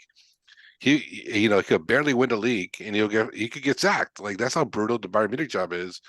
And Xavi Alonso might be like, you know what, I want to go back to Spain, or I want to stay here one more year if he could keep the band together, or you know what, go down south and get that Bayern Munich money, and you know what, and he will be welcomed with open arms, 100%. He would also take the Spain job because that'll be open after the Euros unless they win. Yeah. All right, my friend. We'll catch up with you next week. And great talking to you as always. Let's move in a different direction in Eastern Europe and bring on our good friend from the country next door.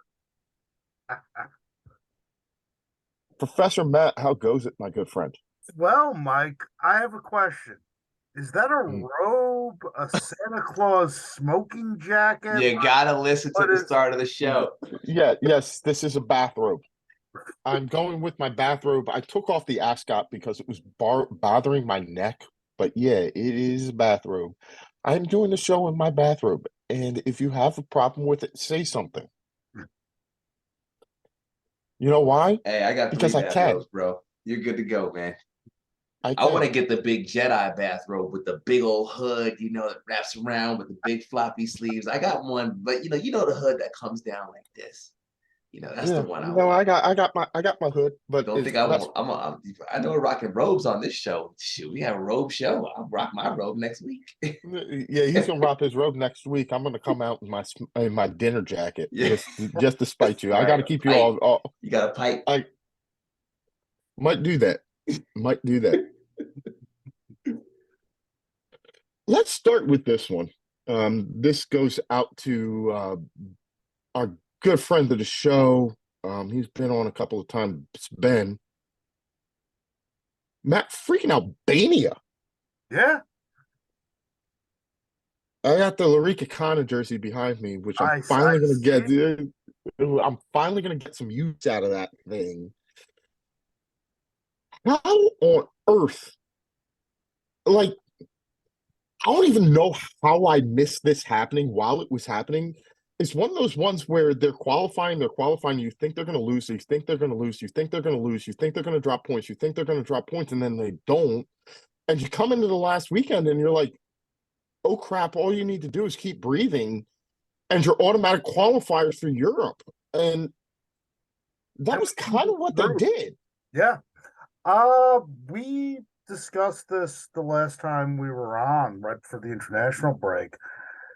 It's not so much names, although if you look at that squad closely, there are a lot of these guys playing in the first division in Italy.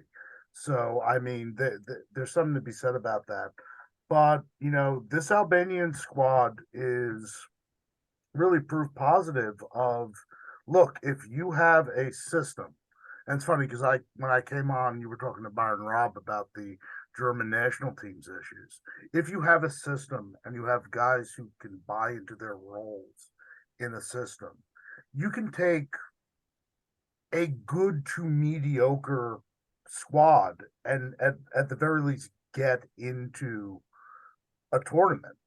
Now to be said, if you look at that group closely, a lot. Hey, full credit to Albania, but the two favorites, I think, coming in, the Czech Republic and Poland, uh, Albania's success is as much about their failings, and in the Czechs' case, it's look, they're missing Patrick Schick.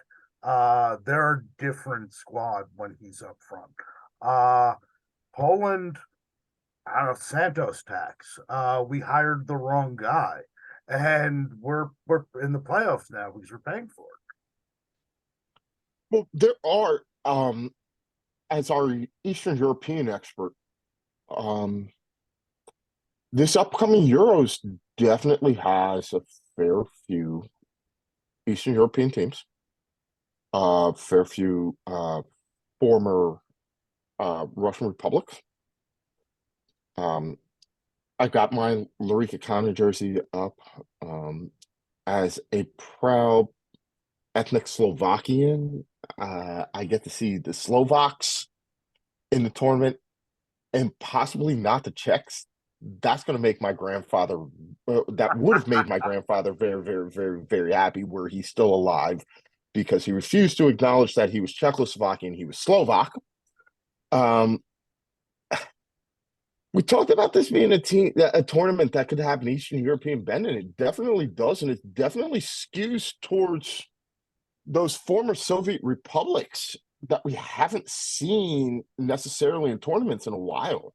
Yeah, so if you look at the playoffs, the three brackets. So bracket A, you have Poland, and they're playing Estonia. I honestly did not realize Estonia was even in the playoff conversation, and then Coach Matt, lamented, this is Ireland's fault effectively. It's been a while since a Baltic nation has even sniffed a major tournament. I think did Latvia qualify in 2004? Or am I losing my mind? Because they I can't remember Germany or something, whether right? Latvia was. I thought Latvia was like 2008, Maybe, but I could be wrong. But it's maybe. been a while since I recall seeing Latvia in anything. Yeah, or any of the Baltic republics. Ukraine is in pot two. Pot three, I find fascinating because you have Georgia against Luxembourg. They play the winner of Greece and Kazakhstan. Yeah, Latvia was 2004. That's what I thought. Correct. Yeah. One of those two post-Soviet teams, I think, are getting out of that bracket. Georgia has some really interesting young players, one really super talented young player. And look, as we've seen in qualifying, Kazakhstan, they sort of fall under that Albania bracket. If you have players that are a modicum of talent and you have a system and they're well disciplined, they went mano a mano with Denmark and a pretty good Slovenia team. So yeah, I there's already with the expanded field a fair number of Central and Eastern European teams. The playoffs, I think, are going to bring more. And like I said, I'm as excited about pots 1 and 2, where I actually have some quote unquote ethnic rooting interest, as I am with pot three. Because I tell you, a post-Soviet republic that we have not seen in a major tournament is going to be playing in the Euros this summer. One of Georgia or The funny thing is, like, when you look at the number of teams, the playoffs could tilt the balance of teams towards Central and Eastern Europe from Southern Western. Right, there's already a significant number of teams in post-Soviet republics in Croatia, the former Yugoslavian republics, Slovakia being in there. We talked about Albania's Hungary's relevant again. Hungary, so there's a number of them that are already in there. And now, with the playoffs. So yeah, that we're gonna see some teams again that we haven't seen. And as much as I hate to say that Infante had a good idea when he expanded the Euros, he had a good idea. It's the group stages and things, even with the Portugal the first year drawing their way to a European Championship because France lost it. It's still been a more engaging tournament because of these extra teams that you get in there that you don't normally get to see for whatever reason. We can talk about why Scotland can qualify for Euros, but they can't qualify out of basically the same qualifying tournament for a World Cup. That's besides the point. But you get to see them in these tournaments, and I just think it's really going to be good to see how they play. So we're also going to welcome on another Central and Eastern European fan, but who primarily covers the lower leagues for us. Chelsea Mike, how goes it? I hope you had a good holiday too. I did. Thank you for asking. It's best to yours. Mm-hmm. We talked about it. Yeah, it was a good one. So, Matt, yes. Before he goes, can I ask Professor Matt a question? And if you covered this, just Professor say Matt, that you're you not going covered anywhere. it. You need to stay. You stick around, Professor Matt. No, he's not going. I was Yeah. going to ask him a question, and Mike wants to ask him something before I do. Oh, okay. They say he's going somewhere. All right. Yeah. So, Matt, Shakhtar. Did you talk about Shakhtar? No. All right. Can I run my show? Can I ask my show? question? Because it's a good segue. It's a good Matt. Doggone it. Can I be in charge for a little bit? Fine, go on. Go on. I'll have the We were best going to follow-up get question there. you've Hey, ever heard ever. Porto Shakhtar is We're the going to Champions League get game there. to watch though in a couple weeks. That's the Yeah. game right there. But go ahead, Mike. I'm sorry. It was on my list of things to do, but then he messed up the whole entire flow of everything because we were supposed to cover Eastern Europe and the domestic leagues before we got into the Champions League to deal with freaking Shakhtar. Why can't you let me be in charge, doggone it? I've got problems with authority. That's my problem. I'm going to show you what you can do with your problems with authority and your oppositional defiant disorder and eject you from this podcast. Go on. I apologize that I ruined it. Because this is all screwed now, I'll go back to what I was going to do later. Let's talk about Shakhtar. Yeah. Huge 2 results in a row for them. Beating Barcelona. And I'll be honest, I don't know very much about Antwerp. I did watch the match today, though. They're in a position to get to the round of 16 for the first time in a while. And as a Liverpool fan, my frame of reference for Porto is like ass beatings. It seemed annually. This is not peak Liverpool, but if the Shakhtar if the Shakhtar team that beat Barcelona shows up, they have more than a puncher's chance.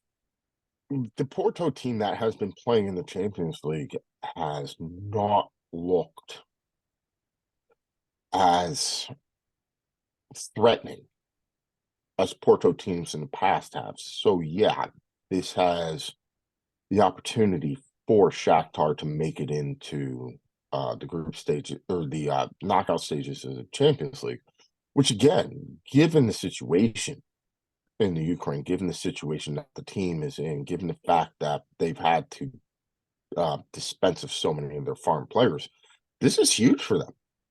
Yeah, and it's potentially huge for a guy who I know when we were going back and forth in the group chat during the Italy-Ukraine match, Sudakov. He is a guy who can actually wreck a game. And this may be his springboard. The sad thing is Shakhtar may get to the round of 16, but their best player will be gone because he's going to be sold in January. His stock just keeps going up, and he's an interesting one. I mean, he can play. In a weird way, I think he is what Arsenal think Kai Havertz could possibly be. He's a 10, but can also play an 8. Right. I don't know about striker per se, but like he's that sort of jack of all trades midfielder. It's going to be very interesting. And again, and I've said this time and time again on the show, any Ukrainian team advancing in European tournaments is a good, not a bad thing, because you're then forced to talk about Ukrainian football, which means you're forced to talk about Ukraine. So let's talk about Ukrainian football. What goes on in the Ukrainian Premier League? It's strange, to put it mildly. And I go back to what I was saying the last couple shows. Because of a lot of the postponements, the schedule is still all kinds of wonky. But if you look at the table, this is not what you would assume it is. I don't know what, again, because with the long winter break, it's almost like 2 very separate seasons. But if you look at the European spots, other than Shakhtar, these are not the names you necessarily expect. How much of that has to do with the way the season is set up, the way that the big clubs have set up and then lost players, Like this was one of those things that would favor some of the smaller clubs that are actually able to retain a team because they're not relying on foreign players who would then leave when this situation happens. That's been a big part of it. Nipro that finished runners up last year, their best player was taken in the summer. Uh, Dynamo Kiev has dealt with injuries, cancellations, and we're now on we think Shafovsky is the new manager. He's going to be. The geriatric Romanian finally called it quits, and he was forced to, and I'm okay with that. And Zoroya, who's been rock solid for the last decade, are just inexplicably bad. And I can't explain why they're bad, but they're bad. So yeah, I mean, part of it's the lack of foreign players, the sort of continuity with some of the smaller clubs. Uh but also too, I mean, so a lot of the bigger teams have again suffered from key injuries. And again, like I said, in regards to Zoroya, I don't understand why they're this bad. They've effectively returned the same squad, but they just can't do anything. So other places to look in Eastern Europe as far as football goes, anything that we should be paying attention to that we're not? I mentioned this on my short. I will mention it briefly from time to time in the show. Watch Croatia. And when I say watch Croatia, the Croat Premier League has essentially been the Bundesliga for the last decade and a half. It's Dinamo Zagreb and dudes. I was at a wedding in the summer, and guy who we do fantasy sports with, who's Croatian, got me at the bar, and he was like, "You must watch Croatian Premier League this year. Something will happen." And I was like, "Oh, okay, man." But indeed, what he was hinting at is manifested. We have a bona fide title race. Hajduk Split at the moment are top the table, and at first I kind of said, "Okay, this is a mirage. It will correct itself." We've talked about Dinamo Zagreb on this program before. They gave Mike Ajita in the Champions League last year. They are a factory, but like a lot of factories, and again, this is part of the issue with being even a bigger Eastern European club. The Wolves with briefcases full of money, they come a knocking. And Dinamo Zagreb has been able to replace these pieces. The cupboard's kind of barren at the moment. Right? I mean, they have Petrovic up front, but other than that, this isn't the team with Danny Olmo from a couple years back. Hajduk Split very quietly has built a really nice little squad of guys who are all around the ages of 24, 25. And, that continuity and has, really starting to shine through. And yeah, this is something it's worth tuning in for, because we assume that Bayern Munich is going to win the Bundesliga. Right. The questions you kept asking Bayern Rob is, how long can Leverkusen do this? Mm-hmm. I may have said this on that short. I'll say it. If I didn't, I'll say it here.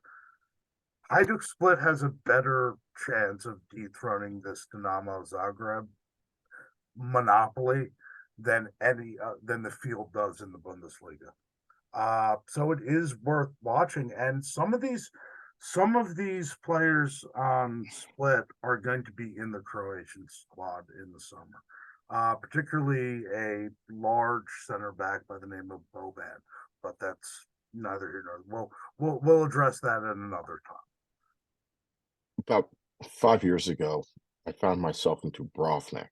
the summer Okay. after Croatia won the World Cup, and we were taking a tour. We were taking the Game of Thrones tour of Dubrovnik, led by our tour guide, who was as Croatian as they come.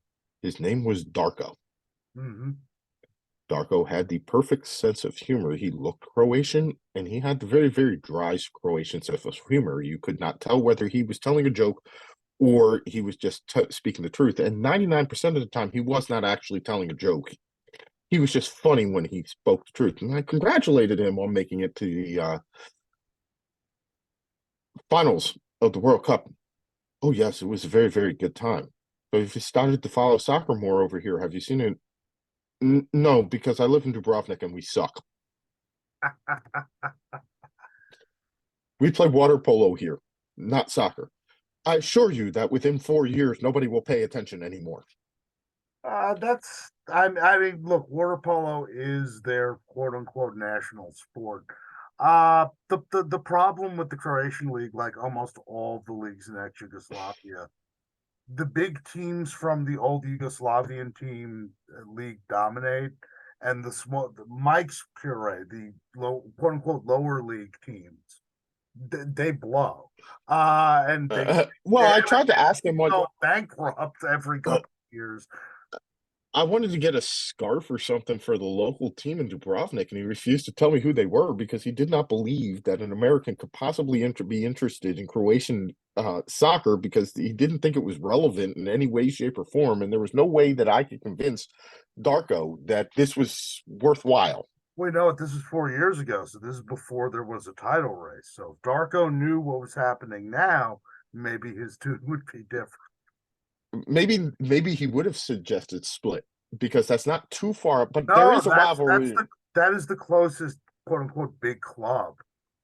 Yeah, but there is a rivalry in between Dubrovnik and Split for the tourist money, and Mm. they do not really particularly like each other. All right, before we move on and talk about the lower leagues with Chelsea, Mike, a couple of things. First off, we talked about this at the top of the season show. It seems like it's a three-team race in between Liverpool, Chelsea, and Arsenal. Or I'm sorry, Liverpool, Man City, and Arsenal. Why did I say Chelsea? I don't know. I appreciated the Your promotion there. promotion, but We get murdered 4-1, and Mike's making us title holders. Nice. So no correction from Chelsea Mike Just on that your slip, right? aura, Nope. Mike. yeah, it was the aura of stuff. But where do you think you need to be going into this to really make it a legit race going down the stretch? Because we know what City's going to do. I don't like talking title races until January, but a thought did occur to me over the weekend. All three of these teams, if they make one big move or one key move in January, can potentially position themselves. As crazy as it sounds, City, and this was apparent on Saturday, they actually need another midfielder. Kovacic is a dead person. Matheus Nunez exists, but I think he exists as a concept. I forgot he was on that team. They need something, and Pep's afraid to play Calvin Phillips. They need another 8 or 8-6 sort of guy. Because they look like they're a guy short. Us, it's really easy. We need a DM not named Endo. And for Arsenal, it's a striker. I mean, that's the name of the game there, especially when Gabriel Jesus gives an interview during the international break that says, "I am not a striker." Well, he can't stay healthy. I mean, regardless of what, yeah, he that's can't stay healthy. true. He can't play. But when the guy who has number 9 on your back straight up says, I'm not a striker," and look, I quite like Jesus, but I like him as a complementary piece, right? Because You don't have the wingers that we had, let's say back in the day with Mo and Salah. Mm-hmm. And he can do some of the Bobby things, but his goal output, Bobby didn't score a lot of goals, but Bobby scored important goals. Mm-hmm. Jesus will go missing for 2 months, either because he's injured or Because he's injured. Yeah. yeah, like I mean, he's quite effective when he's on the field. He's just rarely ever on the field. If Arsenal get a striker, if we get a defensive midfielder, if City can get another midfielder, either an 8 or a 6 that can sort of be relied upon. Mm-hmm. Here's the thing with City too. They can get, I think they can win the title because I've seen them do it without De Bruyne. Mm-hmm. If Rodri misses a month or two, they're screwed. They're actually screwed. Like, their defense is fine. Haaland's going to score his goals. Although that's another question you might have to ask. Like, Jeremy Doku was brilliant on Saturday. I don't know if he has end product. Like, they have some really good wingers, but they're guys who maybe can get you 10 goals a year in the league. Maybe. So I think it's going to be what these three teams do in January. Yeah. All right. I agree. Wait, I agree. I Jump mean, in, sorry, Mike. Matt, I couldn't have said it better myself. Also, I don't know. I know G was on. A thought occurred to me during the international break. There's talk of, Arsenal also adding a midfielder. I have maybe a different kind of solution. Go out, get yourself a defensive-minded left back, and free my man Alexander. Yeah. It's free. Yeah. He's not a left back. Pep masqueraded him as that. He's Mm-hmm. goddamn 8. Do you see the creativity and the freedom he has when he Mm-hmm. for Ukraine? Mm-hmm. Put him in that midfield with Rice and Yeah. guard. He will cook.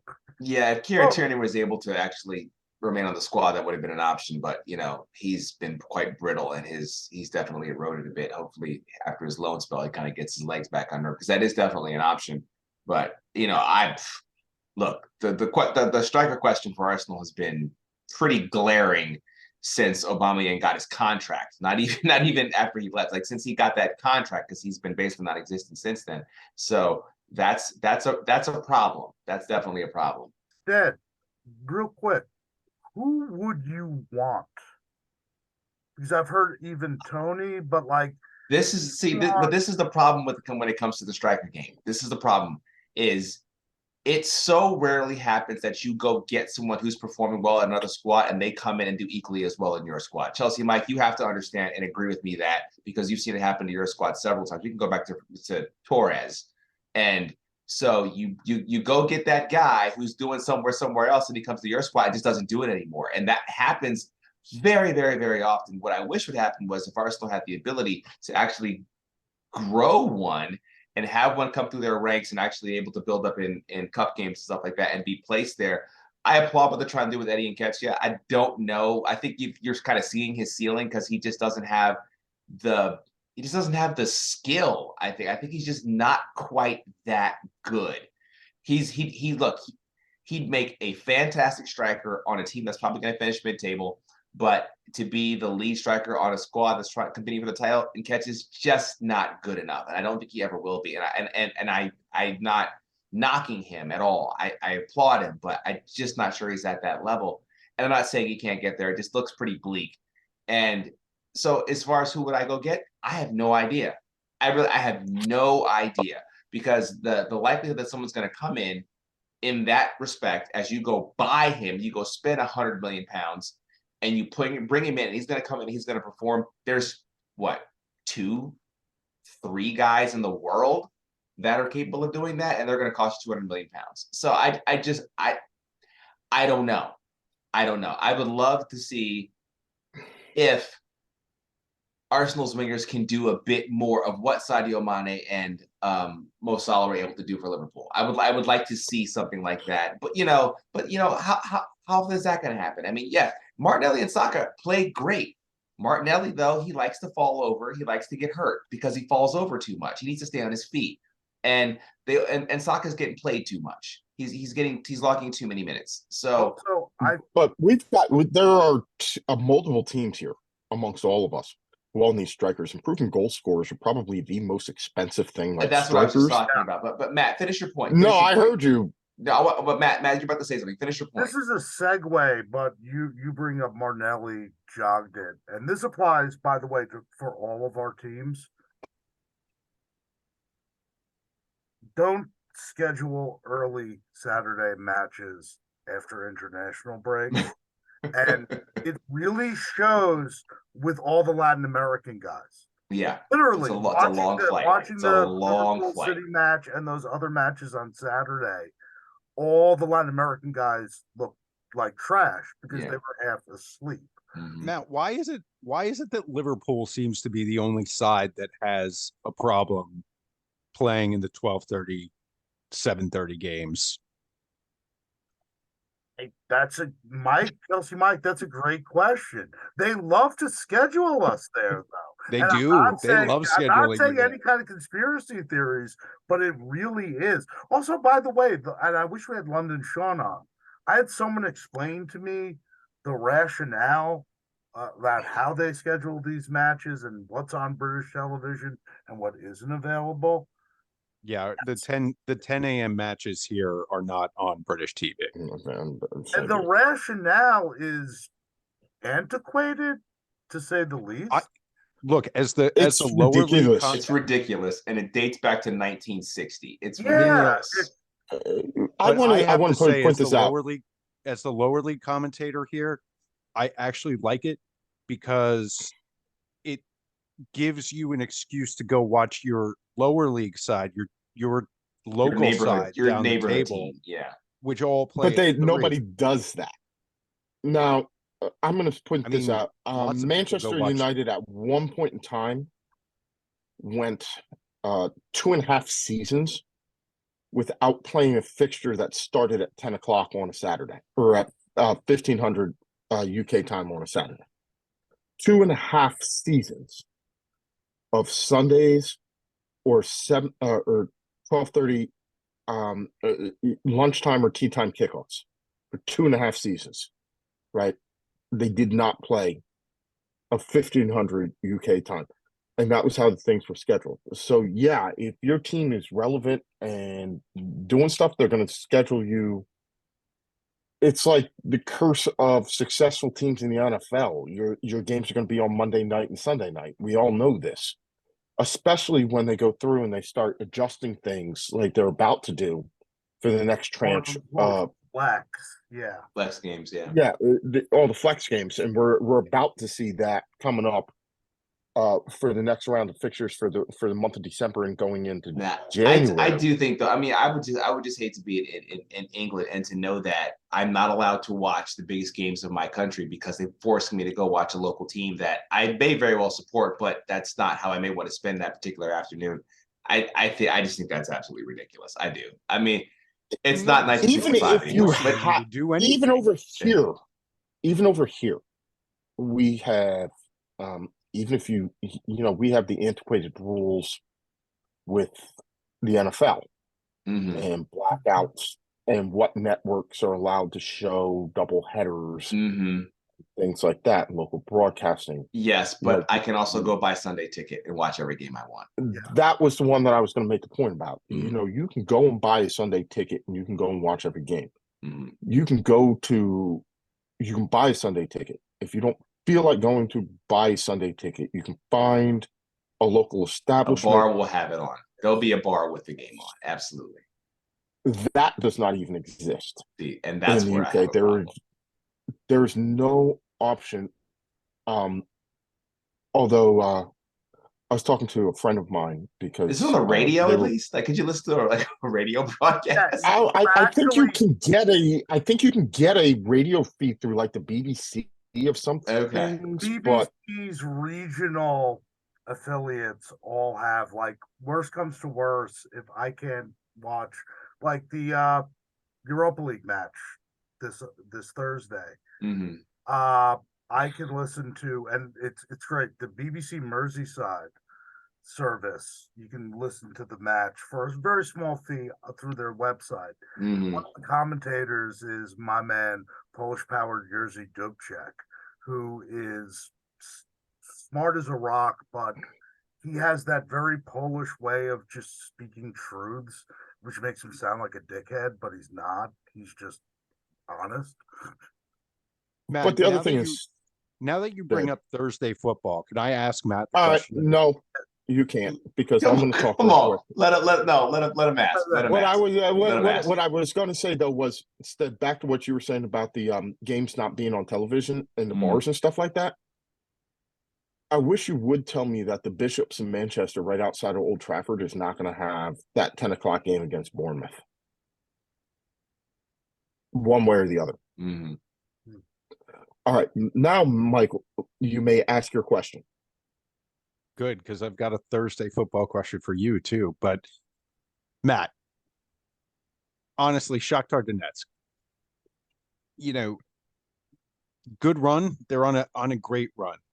Overall, do you think it would be better if they didn't take that second spot in the group and in fact got the third spot to make a run at Europa?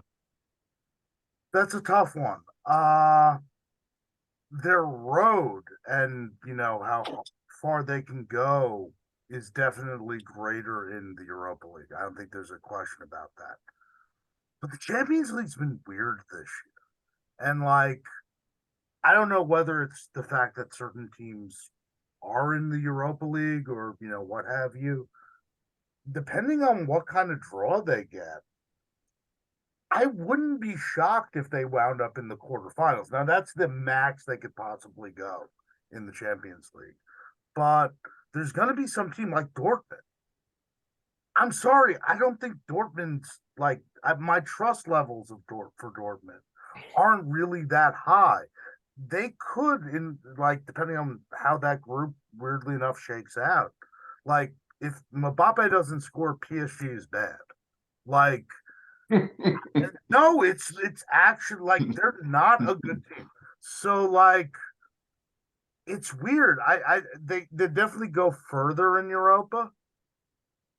But the way that the Champions League is at the moment, there's gonna be one or two teams that win a group that aren't that great. Because if you look at the field, it's like City, Bayern, we think, Madrid, but Madrid also because of Bellingham and history, right? They don't have a functioning number 9.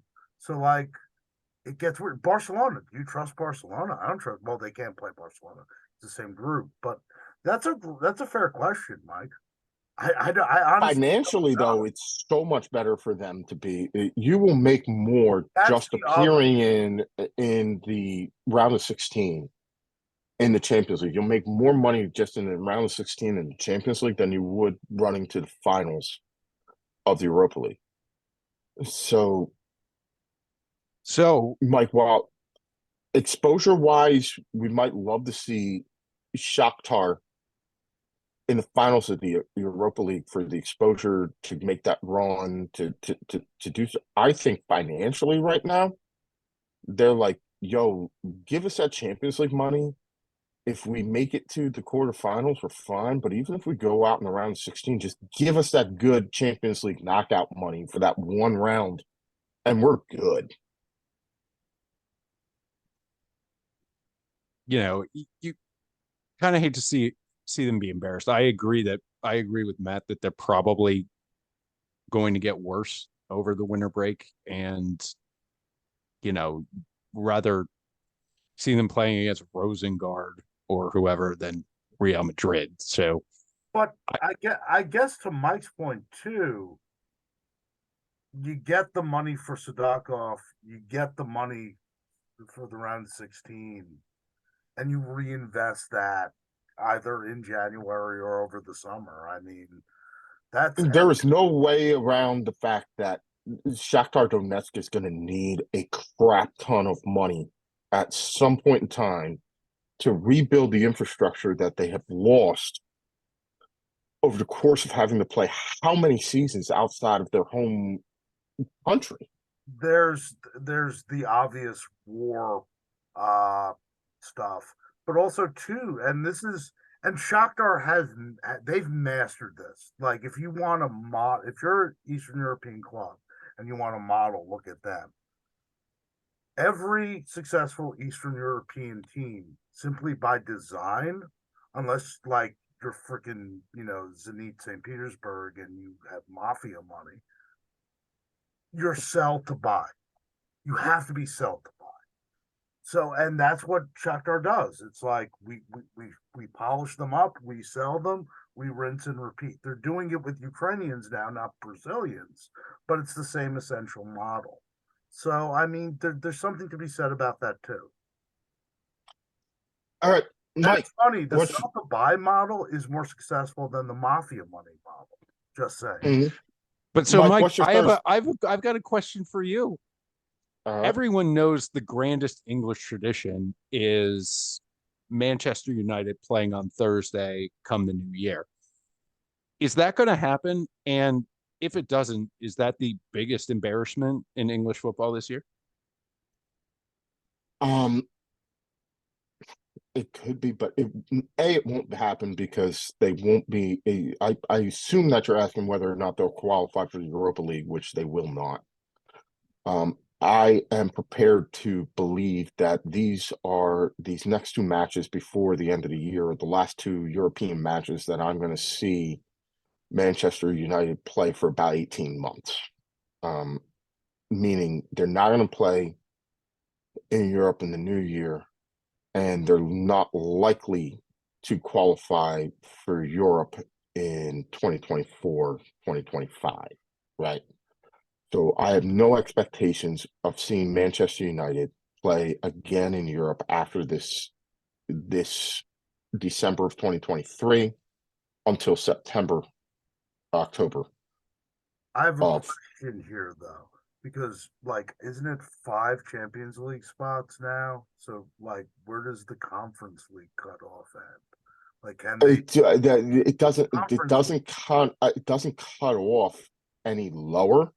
Okay. And even if it did, I still don't think they're going to make it. Like, I Okay. just do not believe that Manchester United will play in Europe in 2024 at all. And I don't think that we will see Manchester United full stop in Europe at any point in time before September, October of the year 2025. Right. So that's what I'm saying. I'm thinking that it's going to be at least 18 months before we see them in Europe. So yeah, you got that one. Well, but enjoy the freedom, Mike. Of what? I'm living the dream over here. I'm productive at work.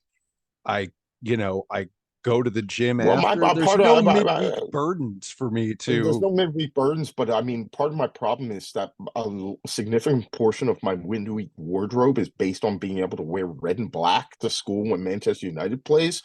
So that's going to be kind of screwy because I'm not going to have any clothes to wear anymore.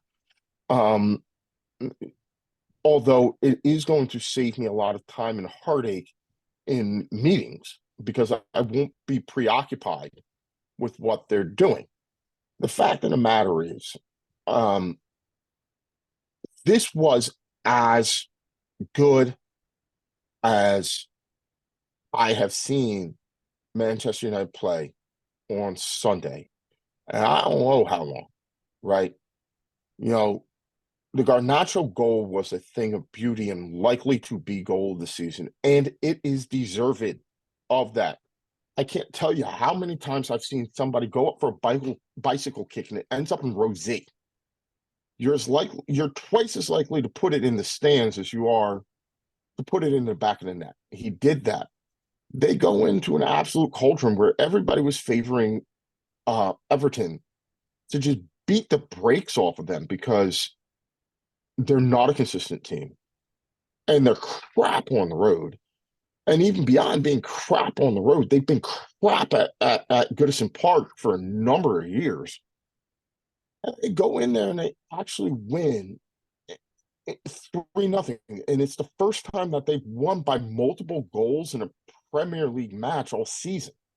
But even amongst that, they had a couple of balls cleared off the absolute line and a couple of amazing saves. So they look very, very fragile for a significant portion of the time in between the time that Garnacho scored and the time where they got the penalty to make it 2-0, which essentially put the game away.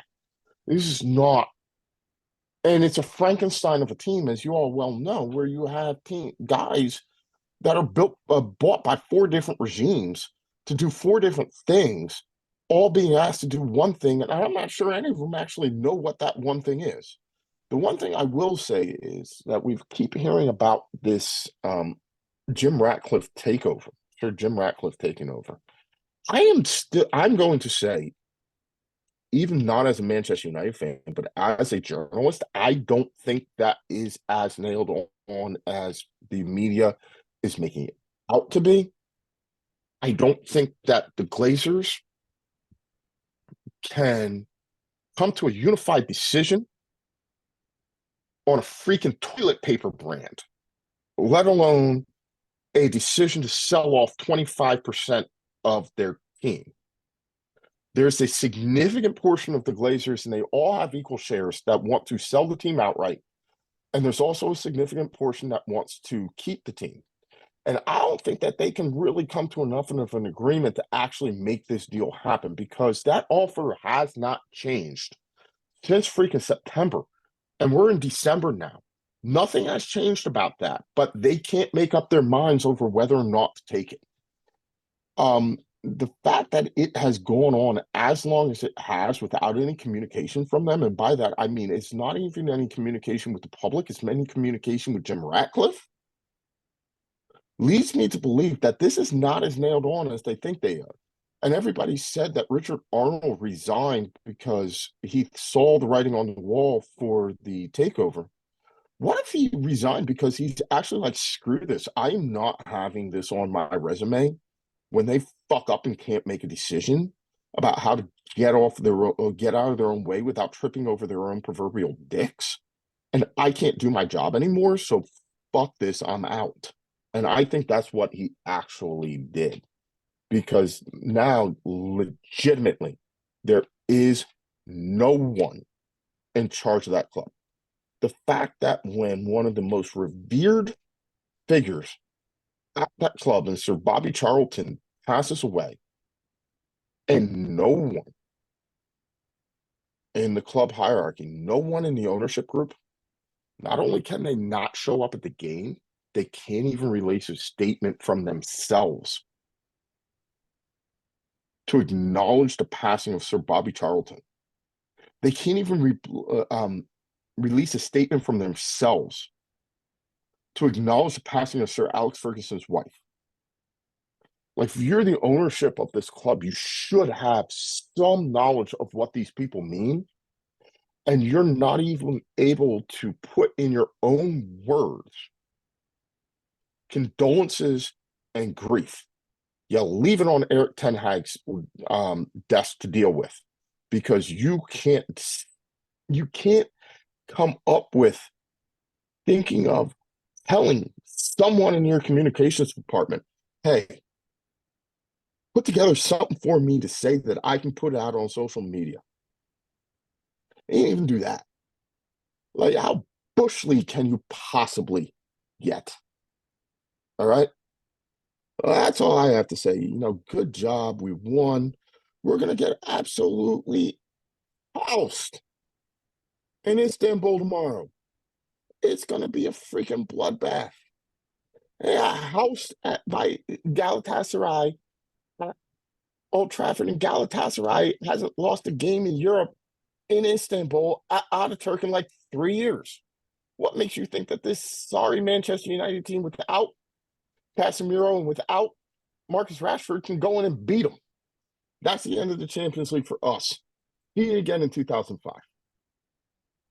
So, Mike, I've got to wrap the show up. So give me the haps from the lower league so I can do that. Yeah, I mean, no problem. Obviously, Leicester still look good. Your boys at Ipswich sticking around, aren't they? Loss over the weekend, but They're still 7 points clear in the automatic promotion spot. Their resilience has been pretty, pretty unexpected, I think. I don't think that with the teams that have just made the drop, leads, especially, I don't think a lot of people really perceived Ipswich to be a serious contender, but they are. If they can keep this up, they'll be in the Premier League. But one team I did want to talk about that we probably would never really otherwise is Reading. Reading last year were in playoff contention for a lot of the year. Certainly started out gangbusters in the championship. They fell quickly. They dropped down to League One. Now they're looking at a double drop, which again is a thing I don't think a lot of people would have expected.